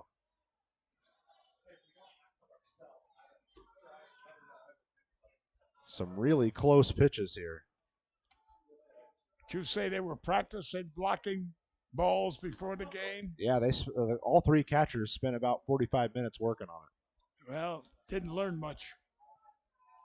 2-1 the count to Coco Figueredo. Just misses outside yet again by Jake Polancic, and the count's 3-1. The Otters faithful starting to get a bit restless. Now that runner on second has got a big lead because look where the shortstop is and look where the third baseman. Well, it seems like they are more committed to fielding. Yeah. And I don't blame them. No, it's true. Better than giving a base hit up into this huge outfield that allows but potentially. He's got a big lead that he could score easily on a ball through the infield. See right now, look, he's. The 3-1 to Figueredo. Misses outside again, and it's ball 4. Bases or runners now on first and second. In a way, it's a good move because it sets up the double play. But now, again, and I will not understand it, why the infield is playing halfway. Second and short. It They're brings halfway. up a hitter that has punished the Otters all season long, Connor Owings. He's got 2 base hits already in this game, 1 for 2 RBIs in the 5th inning. Last year he played for the Gastonia Honey Hunters. Polancic taking his time on the mound. Readies. Sends home the first pitch. Outside, ball 1. Good stop by Felix. Just barely got over there in time.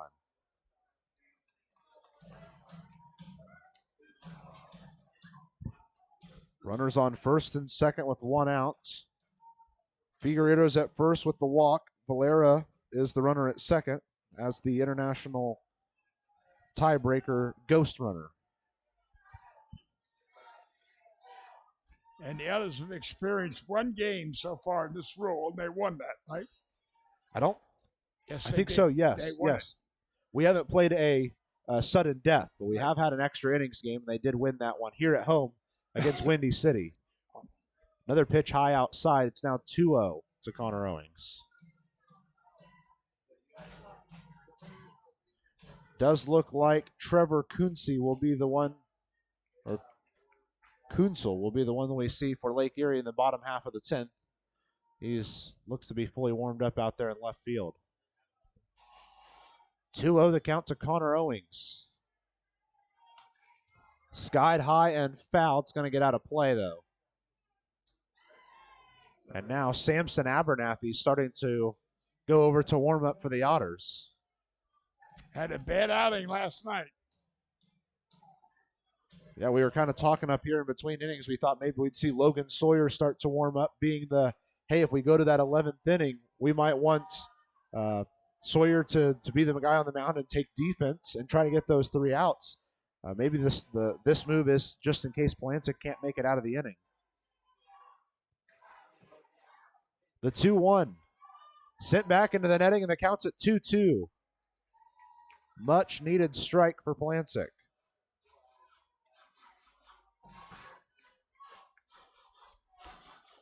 Jackson Valera is trying to keep himself loose out there at second, stretching a bunch.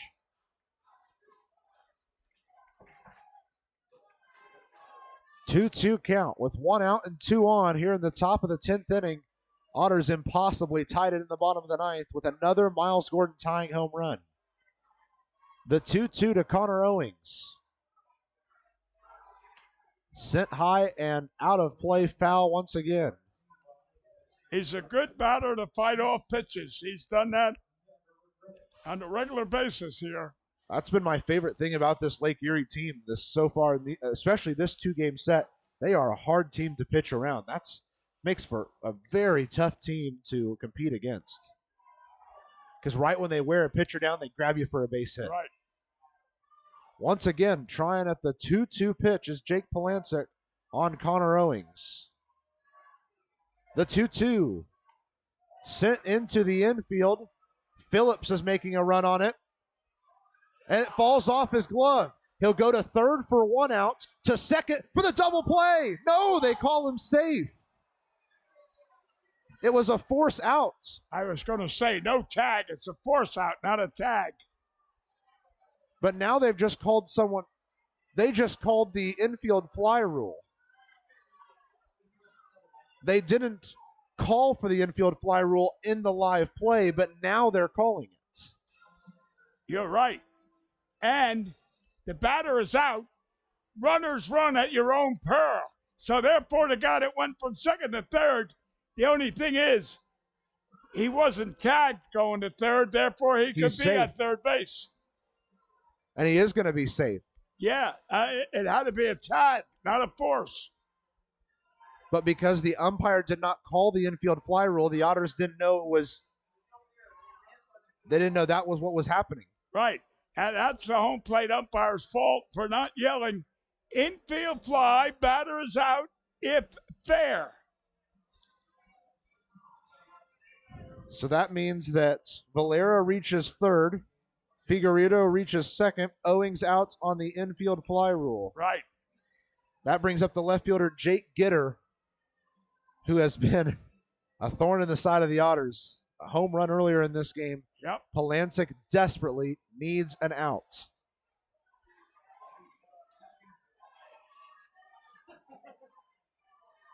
First pitch to Gitter. Works a bit inside, ball 1. No, there. If you lose the game, it's the umpire's fault because he didn't call what he should have. End of the day, the Otters have to know that that's what the play is. Well, in the same token, yes, the players should have known. But let's be fair to our players. If the umpires don't call it, they're not going to assume. Oh, another pitch inside. Counts now 2-0. During all of that confusion, Max Peterson did go have a mound visit with Jake Polancic, by the way.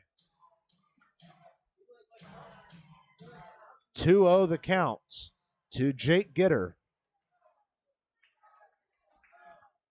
Polancic taking his time there on the mound.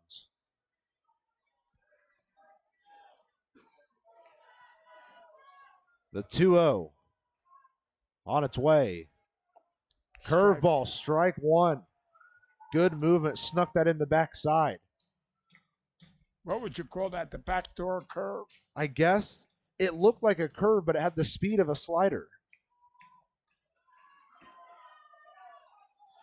Top of the 10th, runners on second and third with 2 outs.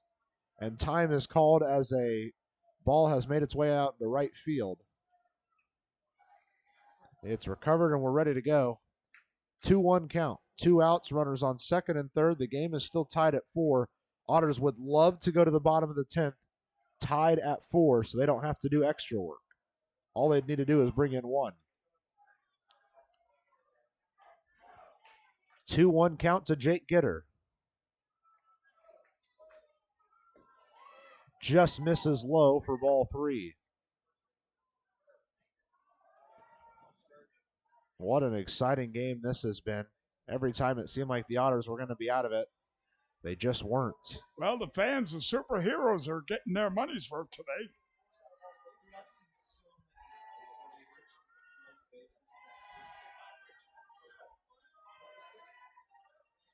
Three-one the count, and time is called. A lot of times called, lots of people around the bases thinking hard about these next couple of plays. I'm just thinking to myself, this is the same umpire that took that ricochet pitch off the mask, and so maybe he was a little dizzy and his mind is not functioning as well. 3-1 misses low, and the bases are loaded. Well, it's a force at any base now. And you can't walk anybody. Brings up Ronnie Allen Jr., the catcher. His first at-bat of this game.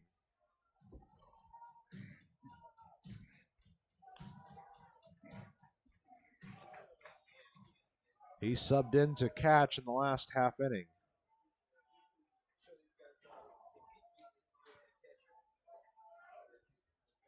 Polancic readies himself. Bases loaded, 2 outs. First pitch to Ronnie Allen Jr. Just misses, ball 1. This is a scary guy to see coming to the plate in a situation like this. Played for your team a couple weeks ago, didn't get the playing time he really wanted, so he found a different opportunity, and that is always a scary situation. Revenge. Yeah. But you notice his batting glove is shiny. See it right there? See it sparkling? I wonder what kind of... 1-0 catches the high outside corner, evening the count at 1-1. Ronnie Allen Jr. is a switch hitter. He can hit from both sides of the plate. Well, last night he was swinging from the right side. He struck out, walked and struck out. It seems like he prefers to swing on the left side. But I guess we'll see. 1-1 count to him. Bases are loaded. Top of the 10th inning. Tied at 4. Swinging, strike 2. That's an important one to get for Polancic. That was a high outside pitch that could have been ball 2.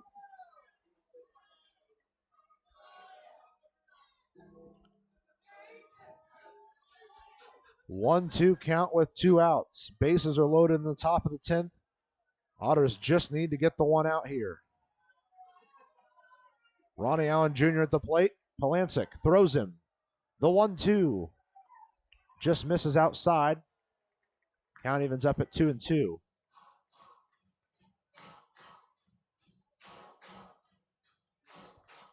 The Otter faithful trying to get behind their boys in blue tonight, trying to extend their winning streak to 8 games. Well, Mr. Gordon did his best. He Absolutely. tied the game. Not for the first time this year. Yeah. The 2-2 to Ronnie Allen Jr. Way outside. That is a very valuable stop from Felix.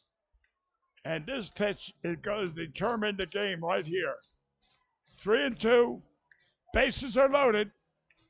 If he walks him. Tell you what, this is a moment you dream of as a kid, isn't it? Yeah. Game on the line. Yeah, game on the line. A 3-2 count. Bases are loaded. Anything that falls gets a run in.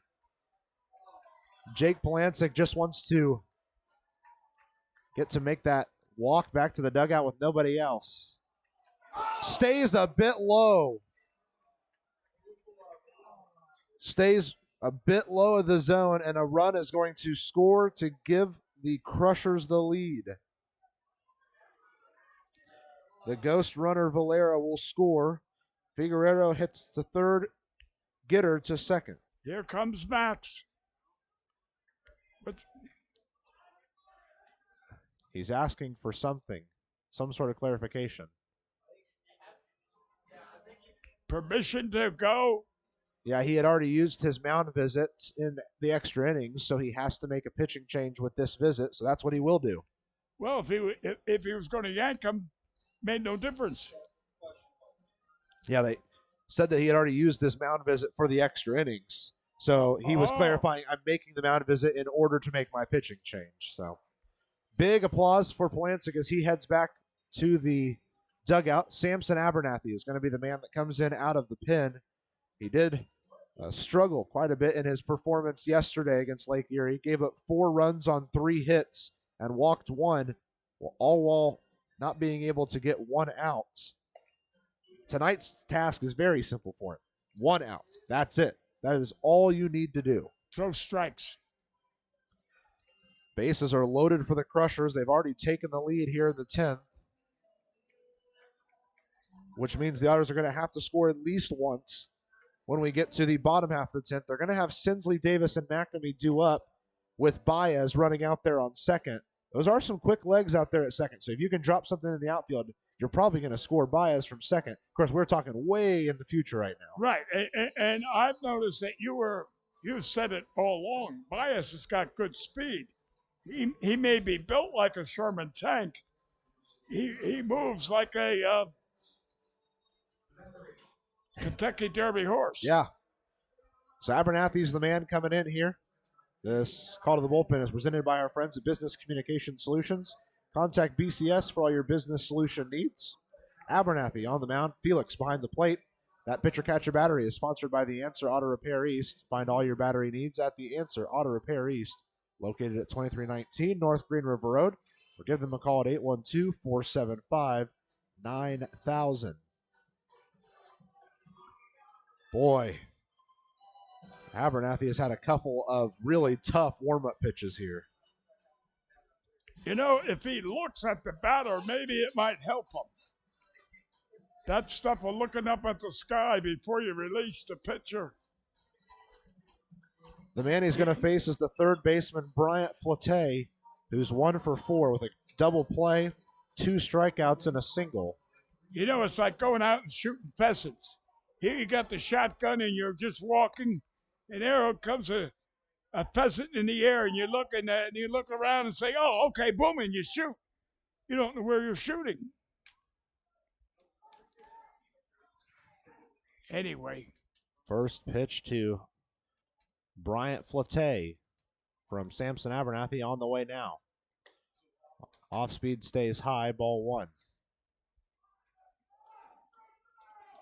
You know, I guess he pitched this way in high school and college, and they signed him, so he's not going to change.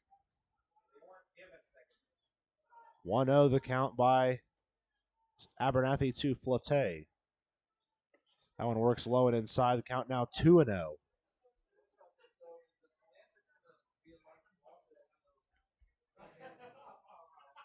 Quick meeting there to get their signs in order. The umpire just went there. I wonder what that meant. Yeah, that means it doesn't count as a mound visit. They did just talk about signs. Oh, okay. Because it doesn't count against your sign or against your mound visits if you're just refreshing signs. Okay. We found that out a couple of weeks ago when Tim Holgrafer was sitting up here, and he kind of filled us all in as to why, because we asked, why is the umpire sitting in listening to him? And they say if it's just for signs, it doesn't count as a visit for him. 2-0 for Flate. Falls in for a called strike 1. And that was a breaking pitch, not the hard fastball. 87-mile-an-hour breaking pitch. Still competed up there.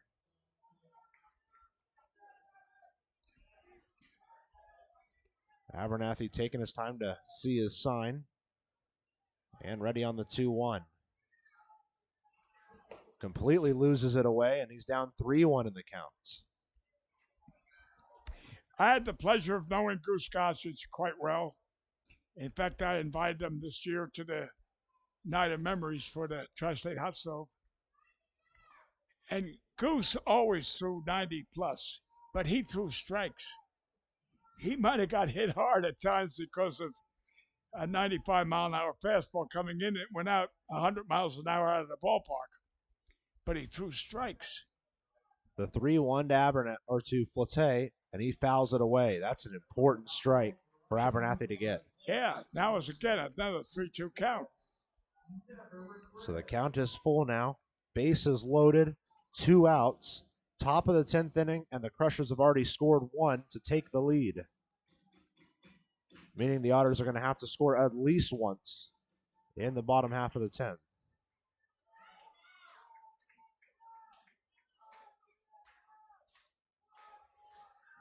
Big pitch here from Samson Abernathy.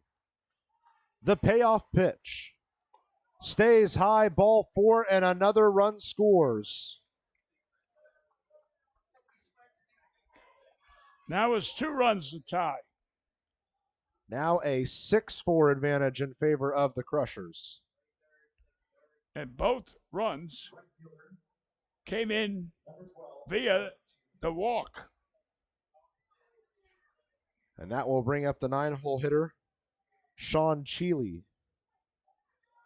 And yes, like you mentioned, at this point now the Otters will have to score at least 2 runs in the bottom of the 10th to extend this game. Exactly. You know, again, you watch Abernathy, you watch his head. Now look where he's looking. He's looking down. Now he's looking up at third. First pitch way outside. Good stop from Felix. So he's actually in his delivery, and he still hasn't looked at the batter.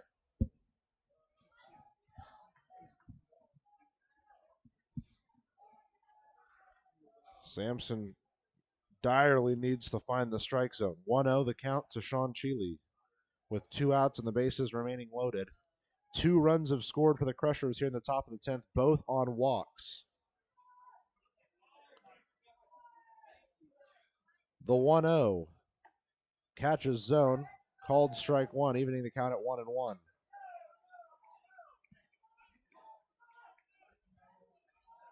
Feels like the only time Abernathy's either been even or ahead in the count since he came in. You mean it would have won 1 count? Yeah. Seems like he's been behind in every count he's seen. Yep. The 1-1 to Cheeley. Fouls it off his own foot. And Abernathy 1 strike away from ending the half inning. You know, now let's say the umpire put that in play, just hypothetically. All Abernathy had to do was give it to Felix and tag home plate, and that's a force. Or throw it to first while the guy is rolling around, and it's a force. Yeah, but the point is, you don't have to make the long throw. All you got to do is, here, lob it to Felix. He's standing on home plate. People don't realize, all you got to do is touch the bag. The home plate, not the bag.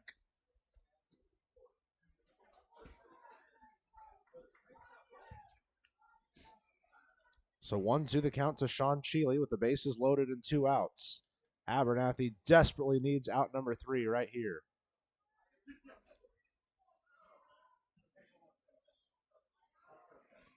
The 1-2 just misses on the high outside corner. You know, a lot of young ball players learn a lot of baseball from umpires. You know, when you're in high school and you do something and an umpire comes to you and says, you know, if you do it this way, it's better, or what you did. Umpires are a great asset to a high school team. The 2-2. Right back up the middle, falls for a base hit. 1 run's going to score. They're going to send another one home. The throw to the plate, not in time. 2-run score on the base hit from Sean Cheeley, and the lead has hit 4 for Lake Erie. Might have just been a game-winning base hit for Cheeley there. You know, you look back now, and Max come out of that dugout. If the umpire said, hey, get back in the dugout, and you wouldn't have changed pitchers. It's too late now. Still 2 outs, and now one of the most dangerous hitters on this team, Austin White, heads to the plate. Yep.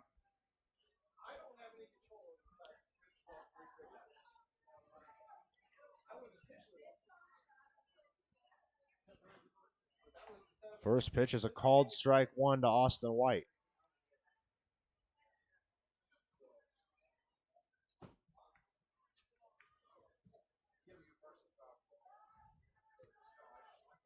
Defense playing straight up pretty much everywhere. The 0-1 to White. Grounds it right back up the middle. Davis picks it up. He'll stand on second for out number 3. Otters trail by 4 as we head to the bottom half of the 10th. They've got to score at least 4 if they want to keep this game going. That's simple. We've got the conclusion coming at you next on the Otters Digital Network and Flow Sports.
Well, it all comes down to this.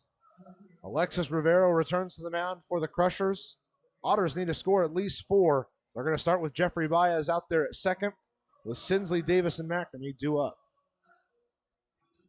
So Jeffrey, Baez at second don't mean a thing anymore. If they had gone into the 10th inning with no runs, then it'd be a big man. But right now, hey, he can score. Let him score. So what? Just go for outs. That's how you're playing. If I was Lake Erie, I'd say just go for the sure out. Never mind getting the guy at second or home or whatever. Just go for the sure out. Steven Sinsley is 1 for 3 tonight with a solo home run in the 8th inning. Right. So solo now home run doesn't help you too much in this situation. So as the pitcher, all you got to do is concentrate on the batter. First pitch to Sinsley. Chopped right back up the middle. Going to be a tough play for Irizarry. The throw to first. Bang, bang play out at first. We have had so many bang, bang plays at first. I mean bang, bang. That'll bring up the second baseman, J.R. Davis. On the bright side, the Otters move the runner. On the downside, it doesn't matter too much. Down by 4. Yeah, now, if the score was still tied, you would say, well, that was like a bunt. He moved him over, and it's important. But right now, Baez is not important. J.R. Davis ready for his first offering of this at-bat. And right it stays inside for ball 1. I thought that was right down the middle. I think so did Ronnie Allen Jr. He was surprised it wasn't called.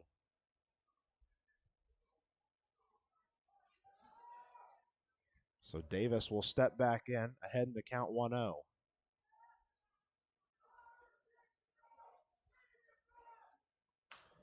This one sent high and foul out of play. So the count evens up at a ball and a strike for J.R. Davis.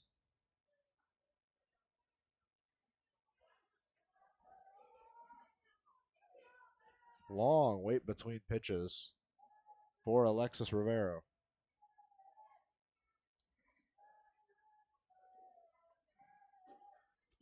Now, notice for the second baseman. 1-1 almost catches Davis in the helmet. He gets out of the way in time.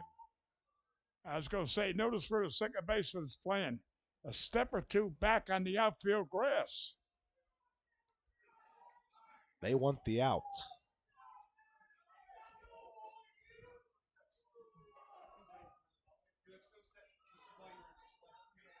2-1 the count to J.R. Davis now. 1 out and a runner on third. Otters trail by 4.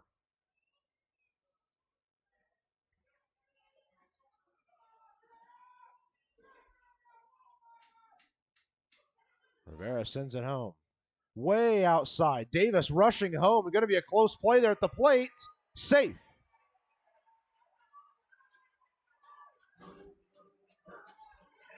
Baez is going to score. And the Otters bring themselves 1 run closer, but they still have work to do. That would have been a big, big run if we had held them tight. Baez got tagged out after his entire body had crossed home plate. He decided to run really late, though. That was a close play. Yeah. Much closer than it should have been. Yeah, but still, his whole body. 3-1. It's skied high by Davis behind home plate. It will get foul. Yeah. You see, Allen grabbed that mask and still has it in his hand. That's what a catcher's supposed to do. He's not supposed to throw that mask away.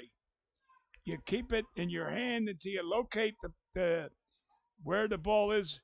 After you get under it, then throw the mask away. Full count pitch to J.R. Davis with 1 out.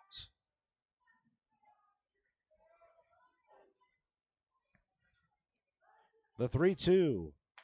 Low, ball 4. He's going to get a free base. It'll bring up the right fielder, Elijah McNamee, who has been a big piece of this offense. 2 for 4 with a solo home run and a RBI single in the game until the, well, 8th inning. McNamee was responsible for all of the offense of the Otters.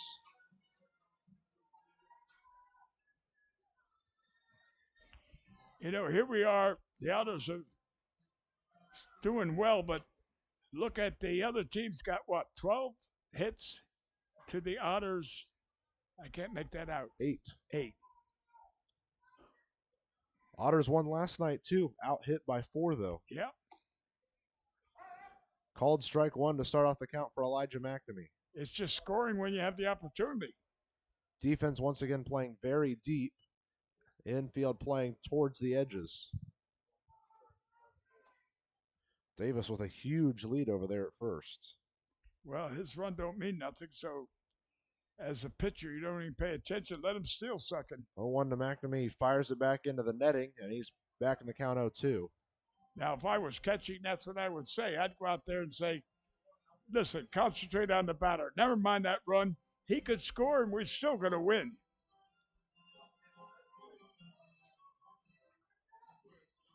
Now, if he was the tying run, then you'd worry.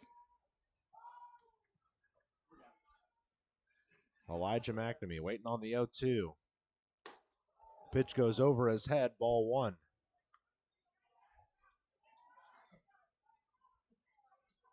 He'll take a step out and regroup. Big time for big hit Mac here. And that's exactly what you need is a hit. Just get him on base. Yep, that's all. It would bring up the game-tying run. 1-2, the count to Elijah McNamee. He calls time and steps out. Well, the people are getting their money's worth tonight. Absolutely. It's been Some an free exciting baseball. ball game. The 1-2 for Elijah McNamee. There goes Davis. A half swing. Did he go? No, he didn't. And there's going to be a free base. I will never understand that.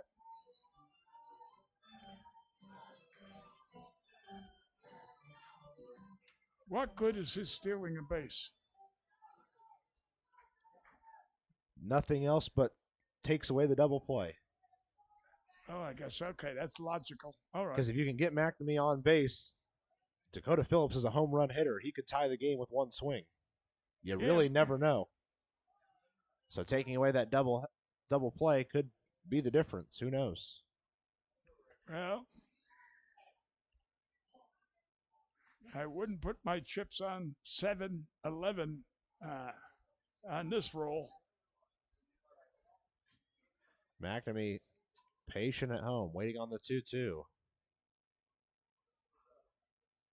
Sends it straight back up the middle. Played by the second baseman Figueredo to first, 4-1, and the steal does help him. It does not end the game on a double play, but the Otters will not have the game-tying run heading to the plate.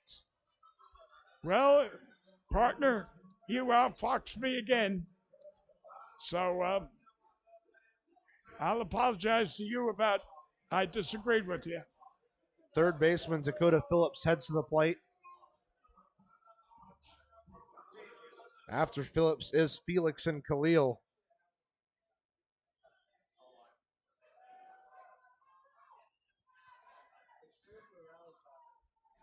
Well, even if Dakota hit one out, we'd still be shy. Otters need a little bit of that ninth inning magic they had there with Miles Gordon. Wasn't there one game we scored like 8 runs in the ninth inning or something? I thought it was on the road. We had a 3-run ninth inning at Ottawa now. And it was a Justin Felix home run that gave him the win. Okay. He's due up next, and his home run would tie the game, but that's a lot of what-ifs here. Phillips takes ball 1 to start. The absolute roller coaster this game has been. Significantly in favor of Lake Erie, then Evansville out of nowhere brought themselves back in. Then out of nowhere, Lake Erie took off in the 10th. Otters trying to come back at it. The 1-0 for Phillips works way outside.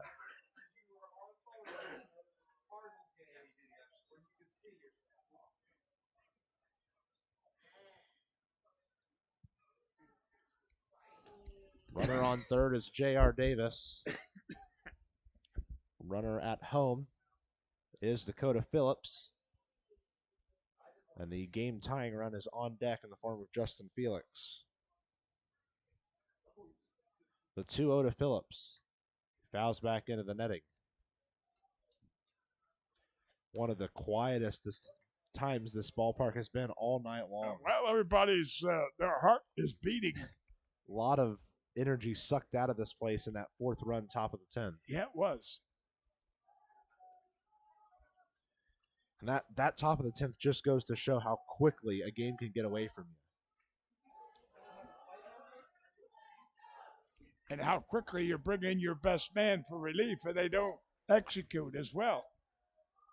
That's why you never gamble. 2-1 to Phillips. Inside evens the count, extends the count to 3-1. You can't always count on a star to be a star every game. A relief pitcher is due for a bad day. You look at one of the greatest hitters of all time, Ted Williams. His lifetime average is 300. That means 7 times he made outs.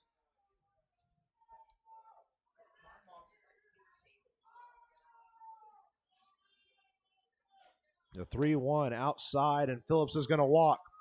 That will bring the game-tying run to the plate in the form of Justin Felix.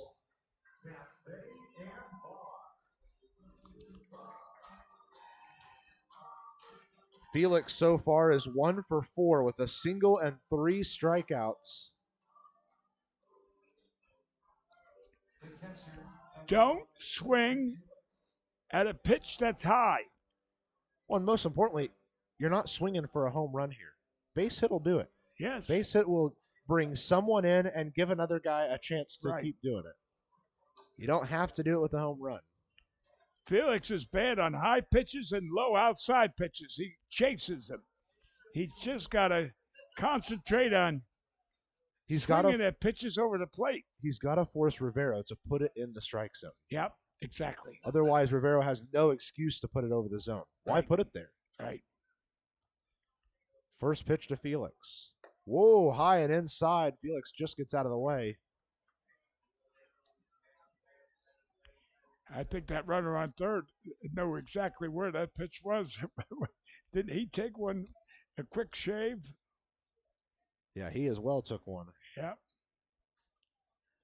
1-0 the count to the catcher, Justin Felix. Runners on the corners for the Otters. They trail by 3 at the bottom of the 10th. Again, a high inside pitch, and Felix just gets out of the way.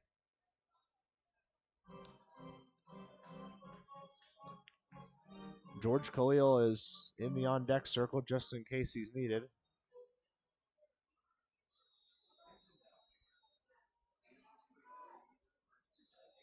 The count to Justin Felix. Alexa Rivero has his count up on the mound and fires the 2-0 that way. Across the zone, called strike 1. Felix shakes his head and says, okay, I've seen it now.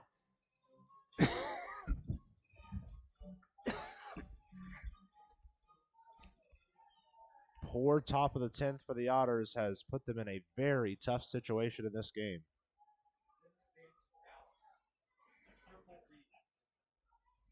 Two-one is the count to Justin Felix with runners on the corners and 2 outs in the bottom of the 10th. Hard swing from Felix, and they're down to their last strike. Was that ball 3?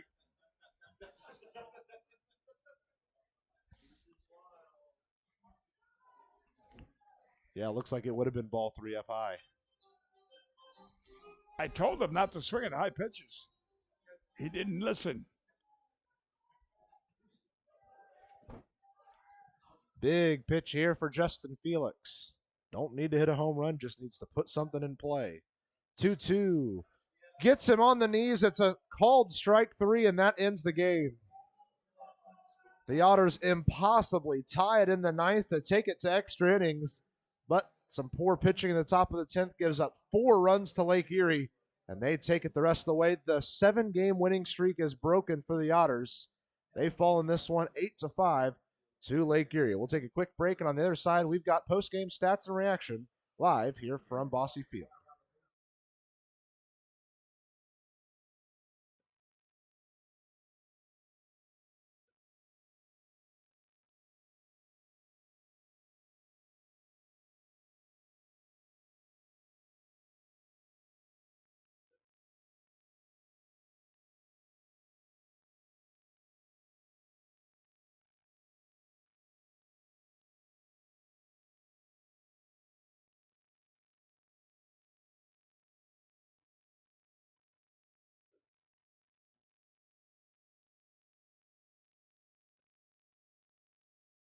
And for the final time this evening, we welcome you inside historic Bossy Field, where, man, the Otters have got to feel just a little bit numb after this one. I mean, a game that you kept yourself in the whole game. Adcock struggled a little bit in the start. Bryce Studeville put a very good performance together to keep your team close. You're able to get the big game-tying home run, but then the 10th inning pitching lets you down, and um, that's a tough one to swallow. Well, I'll tell you what, we didn't get the offense we needed. That's number one. But we sure as heck didn't get the pitching we needed. I thought the pitching tonight by the Otters staff, outside of Price, who did a commendable job, he was the only effective pitcher we had.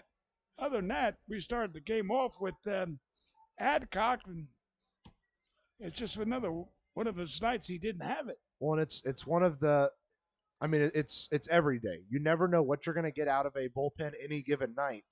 But it has felt, especially in the last few weeks or the last week, that the bullpen is so unpredictable on this team. It feels like if you don't have a lead when the starter leaves the game, you're in a really tough place to even try to win the game. Well, you're right. This week, I mean, there was a game that was 11-6 or 10-6, and we're going into the ninth inning and saying, oh boy, we've got a pretty good lead, and then we won the game 11-10 or something. Well, what relief pitching has to do is not how hard you throw, it's throw strikes. Well, and that seemed to be part of the issue, is that it just seemed like making sure that you were challenging the hitters was not a thing in that 10th inning. 3 walks in a row gave up the game-winning run, and obviously there's already that special situation with the runner on second in that the special over or extra innings rule, but to come out and just not hit the strike zone really hurts your team. Well, let's look at it this way. There are 9 players. There's a pitcher, he's 1. There's a catcher, that's 2. There's 7 other players. So the object is throw the ball down the middle, let the other 7 play. By trying to be the master of throwing a ball 100 miles an hour, but yet you don't throw it in the strike zone, And you could just as well throw it 50 miles an hour. The strikeout has become such a coveted stat that I think that's a lot of guys are chasing the strikeouts. Exactly. And I think the Otters have one of the most, when they're playing well, a very consistent defense. I mean, on the off night, someone has a bad throw here and there, but for the most part, they've been really solid defensively. I want to see the pitchers really put their trust in those guys around them. I agree with you. I mean, you take a guy like Elijah there in right field. You couldn't ask for a man that gives everything to playing. I mean, we've seen him dive, run into the wall, leap over the wall to rob people's home. Well, just in this game, Gordon works together with McNamee with Khalil to gun a guy at third. Baez guns a guy at home. We saw the outfield gun people down. Exactly. Got to trust those guys to do their job. They're not professional outfielders for no reason. They're stopping the runs from scoring because the pitchers are allowing them to have runners on. You know, I played for a man named Travis Jackson, an Hall of Famer, and every year his double play would lead the league. And I complimented him one year, and I said, Travis, you had another great double play combination. He said, no. He said, you know what that means? Yeah, we got the double play, and it means our pitchers are letting runners get on base. We wouldn't be leading the league in double plays if the pitchers didn't let them get on base. Well, you think of the logic. That's right. Well, with the loss, the Otters fall to 20-11. They have their 6-game winning streak broken. They were just a couple shy of the all-time. But on the bright side, you have a chance to win the series tomorrow against Lake Erie. There's an intriguing pitching matchup going on. It'll be Jason Alvarez, who's been a very good, solid pitcher for Lake Erie this year, going against Ryan O'Reilly, who's still searching for that really good outing for the Otters. When he has a great outing, his offense doesn't help him out. And then when his offense helps him out, he struggles and throws a couple extra walks. And it'll be a big opportunity for him to prove himself on the mound. Also a cool day of the salute to the Negro Leagues baseball teams. We're going to have all the guys in specialty jerseys. That'll be cool as well. Bark at the Park as well. A unique time to end this homestand and hopefully end it with a win. Well, I got a question. How did Washington make out tonight? I just went and took a look at that. They had to play a sudden death 11th inning, and Same Washington. as us. No, they played an 11th inning. Well, what I meant to say had an extra inning Oh, game. yeah. Yeah. They went to the sudden death. Washington won 5-4. So And because of that, they take a half-game lead over Evansville now. Okay. So that was what I was leading up to. It's the first time in just over a week that the Otters have fallen out of first place. We're still early in the season, and they're still in a good place. Yes. They'll have a chance to win the series against Lake Erie tomorrow night. First pitch scheduled for 5:05 p.m. We will have the pregame show starting at 4:50, both here on the Otters Digital Network and Flow Sports. For all of us here at the Evansville Otters, he's Bill McEwen. I'm Matthew Will. We thank you for joining us for another edition of Otters Baseball. We will talk to you tomorrow evening as the Otters and Crushers conclude their 3-game sets. Have a great evening, and thanks for listening. God bless.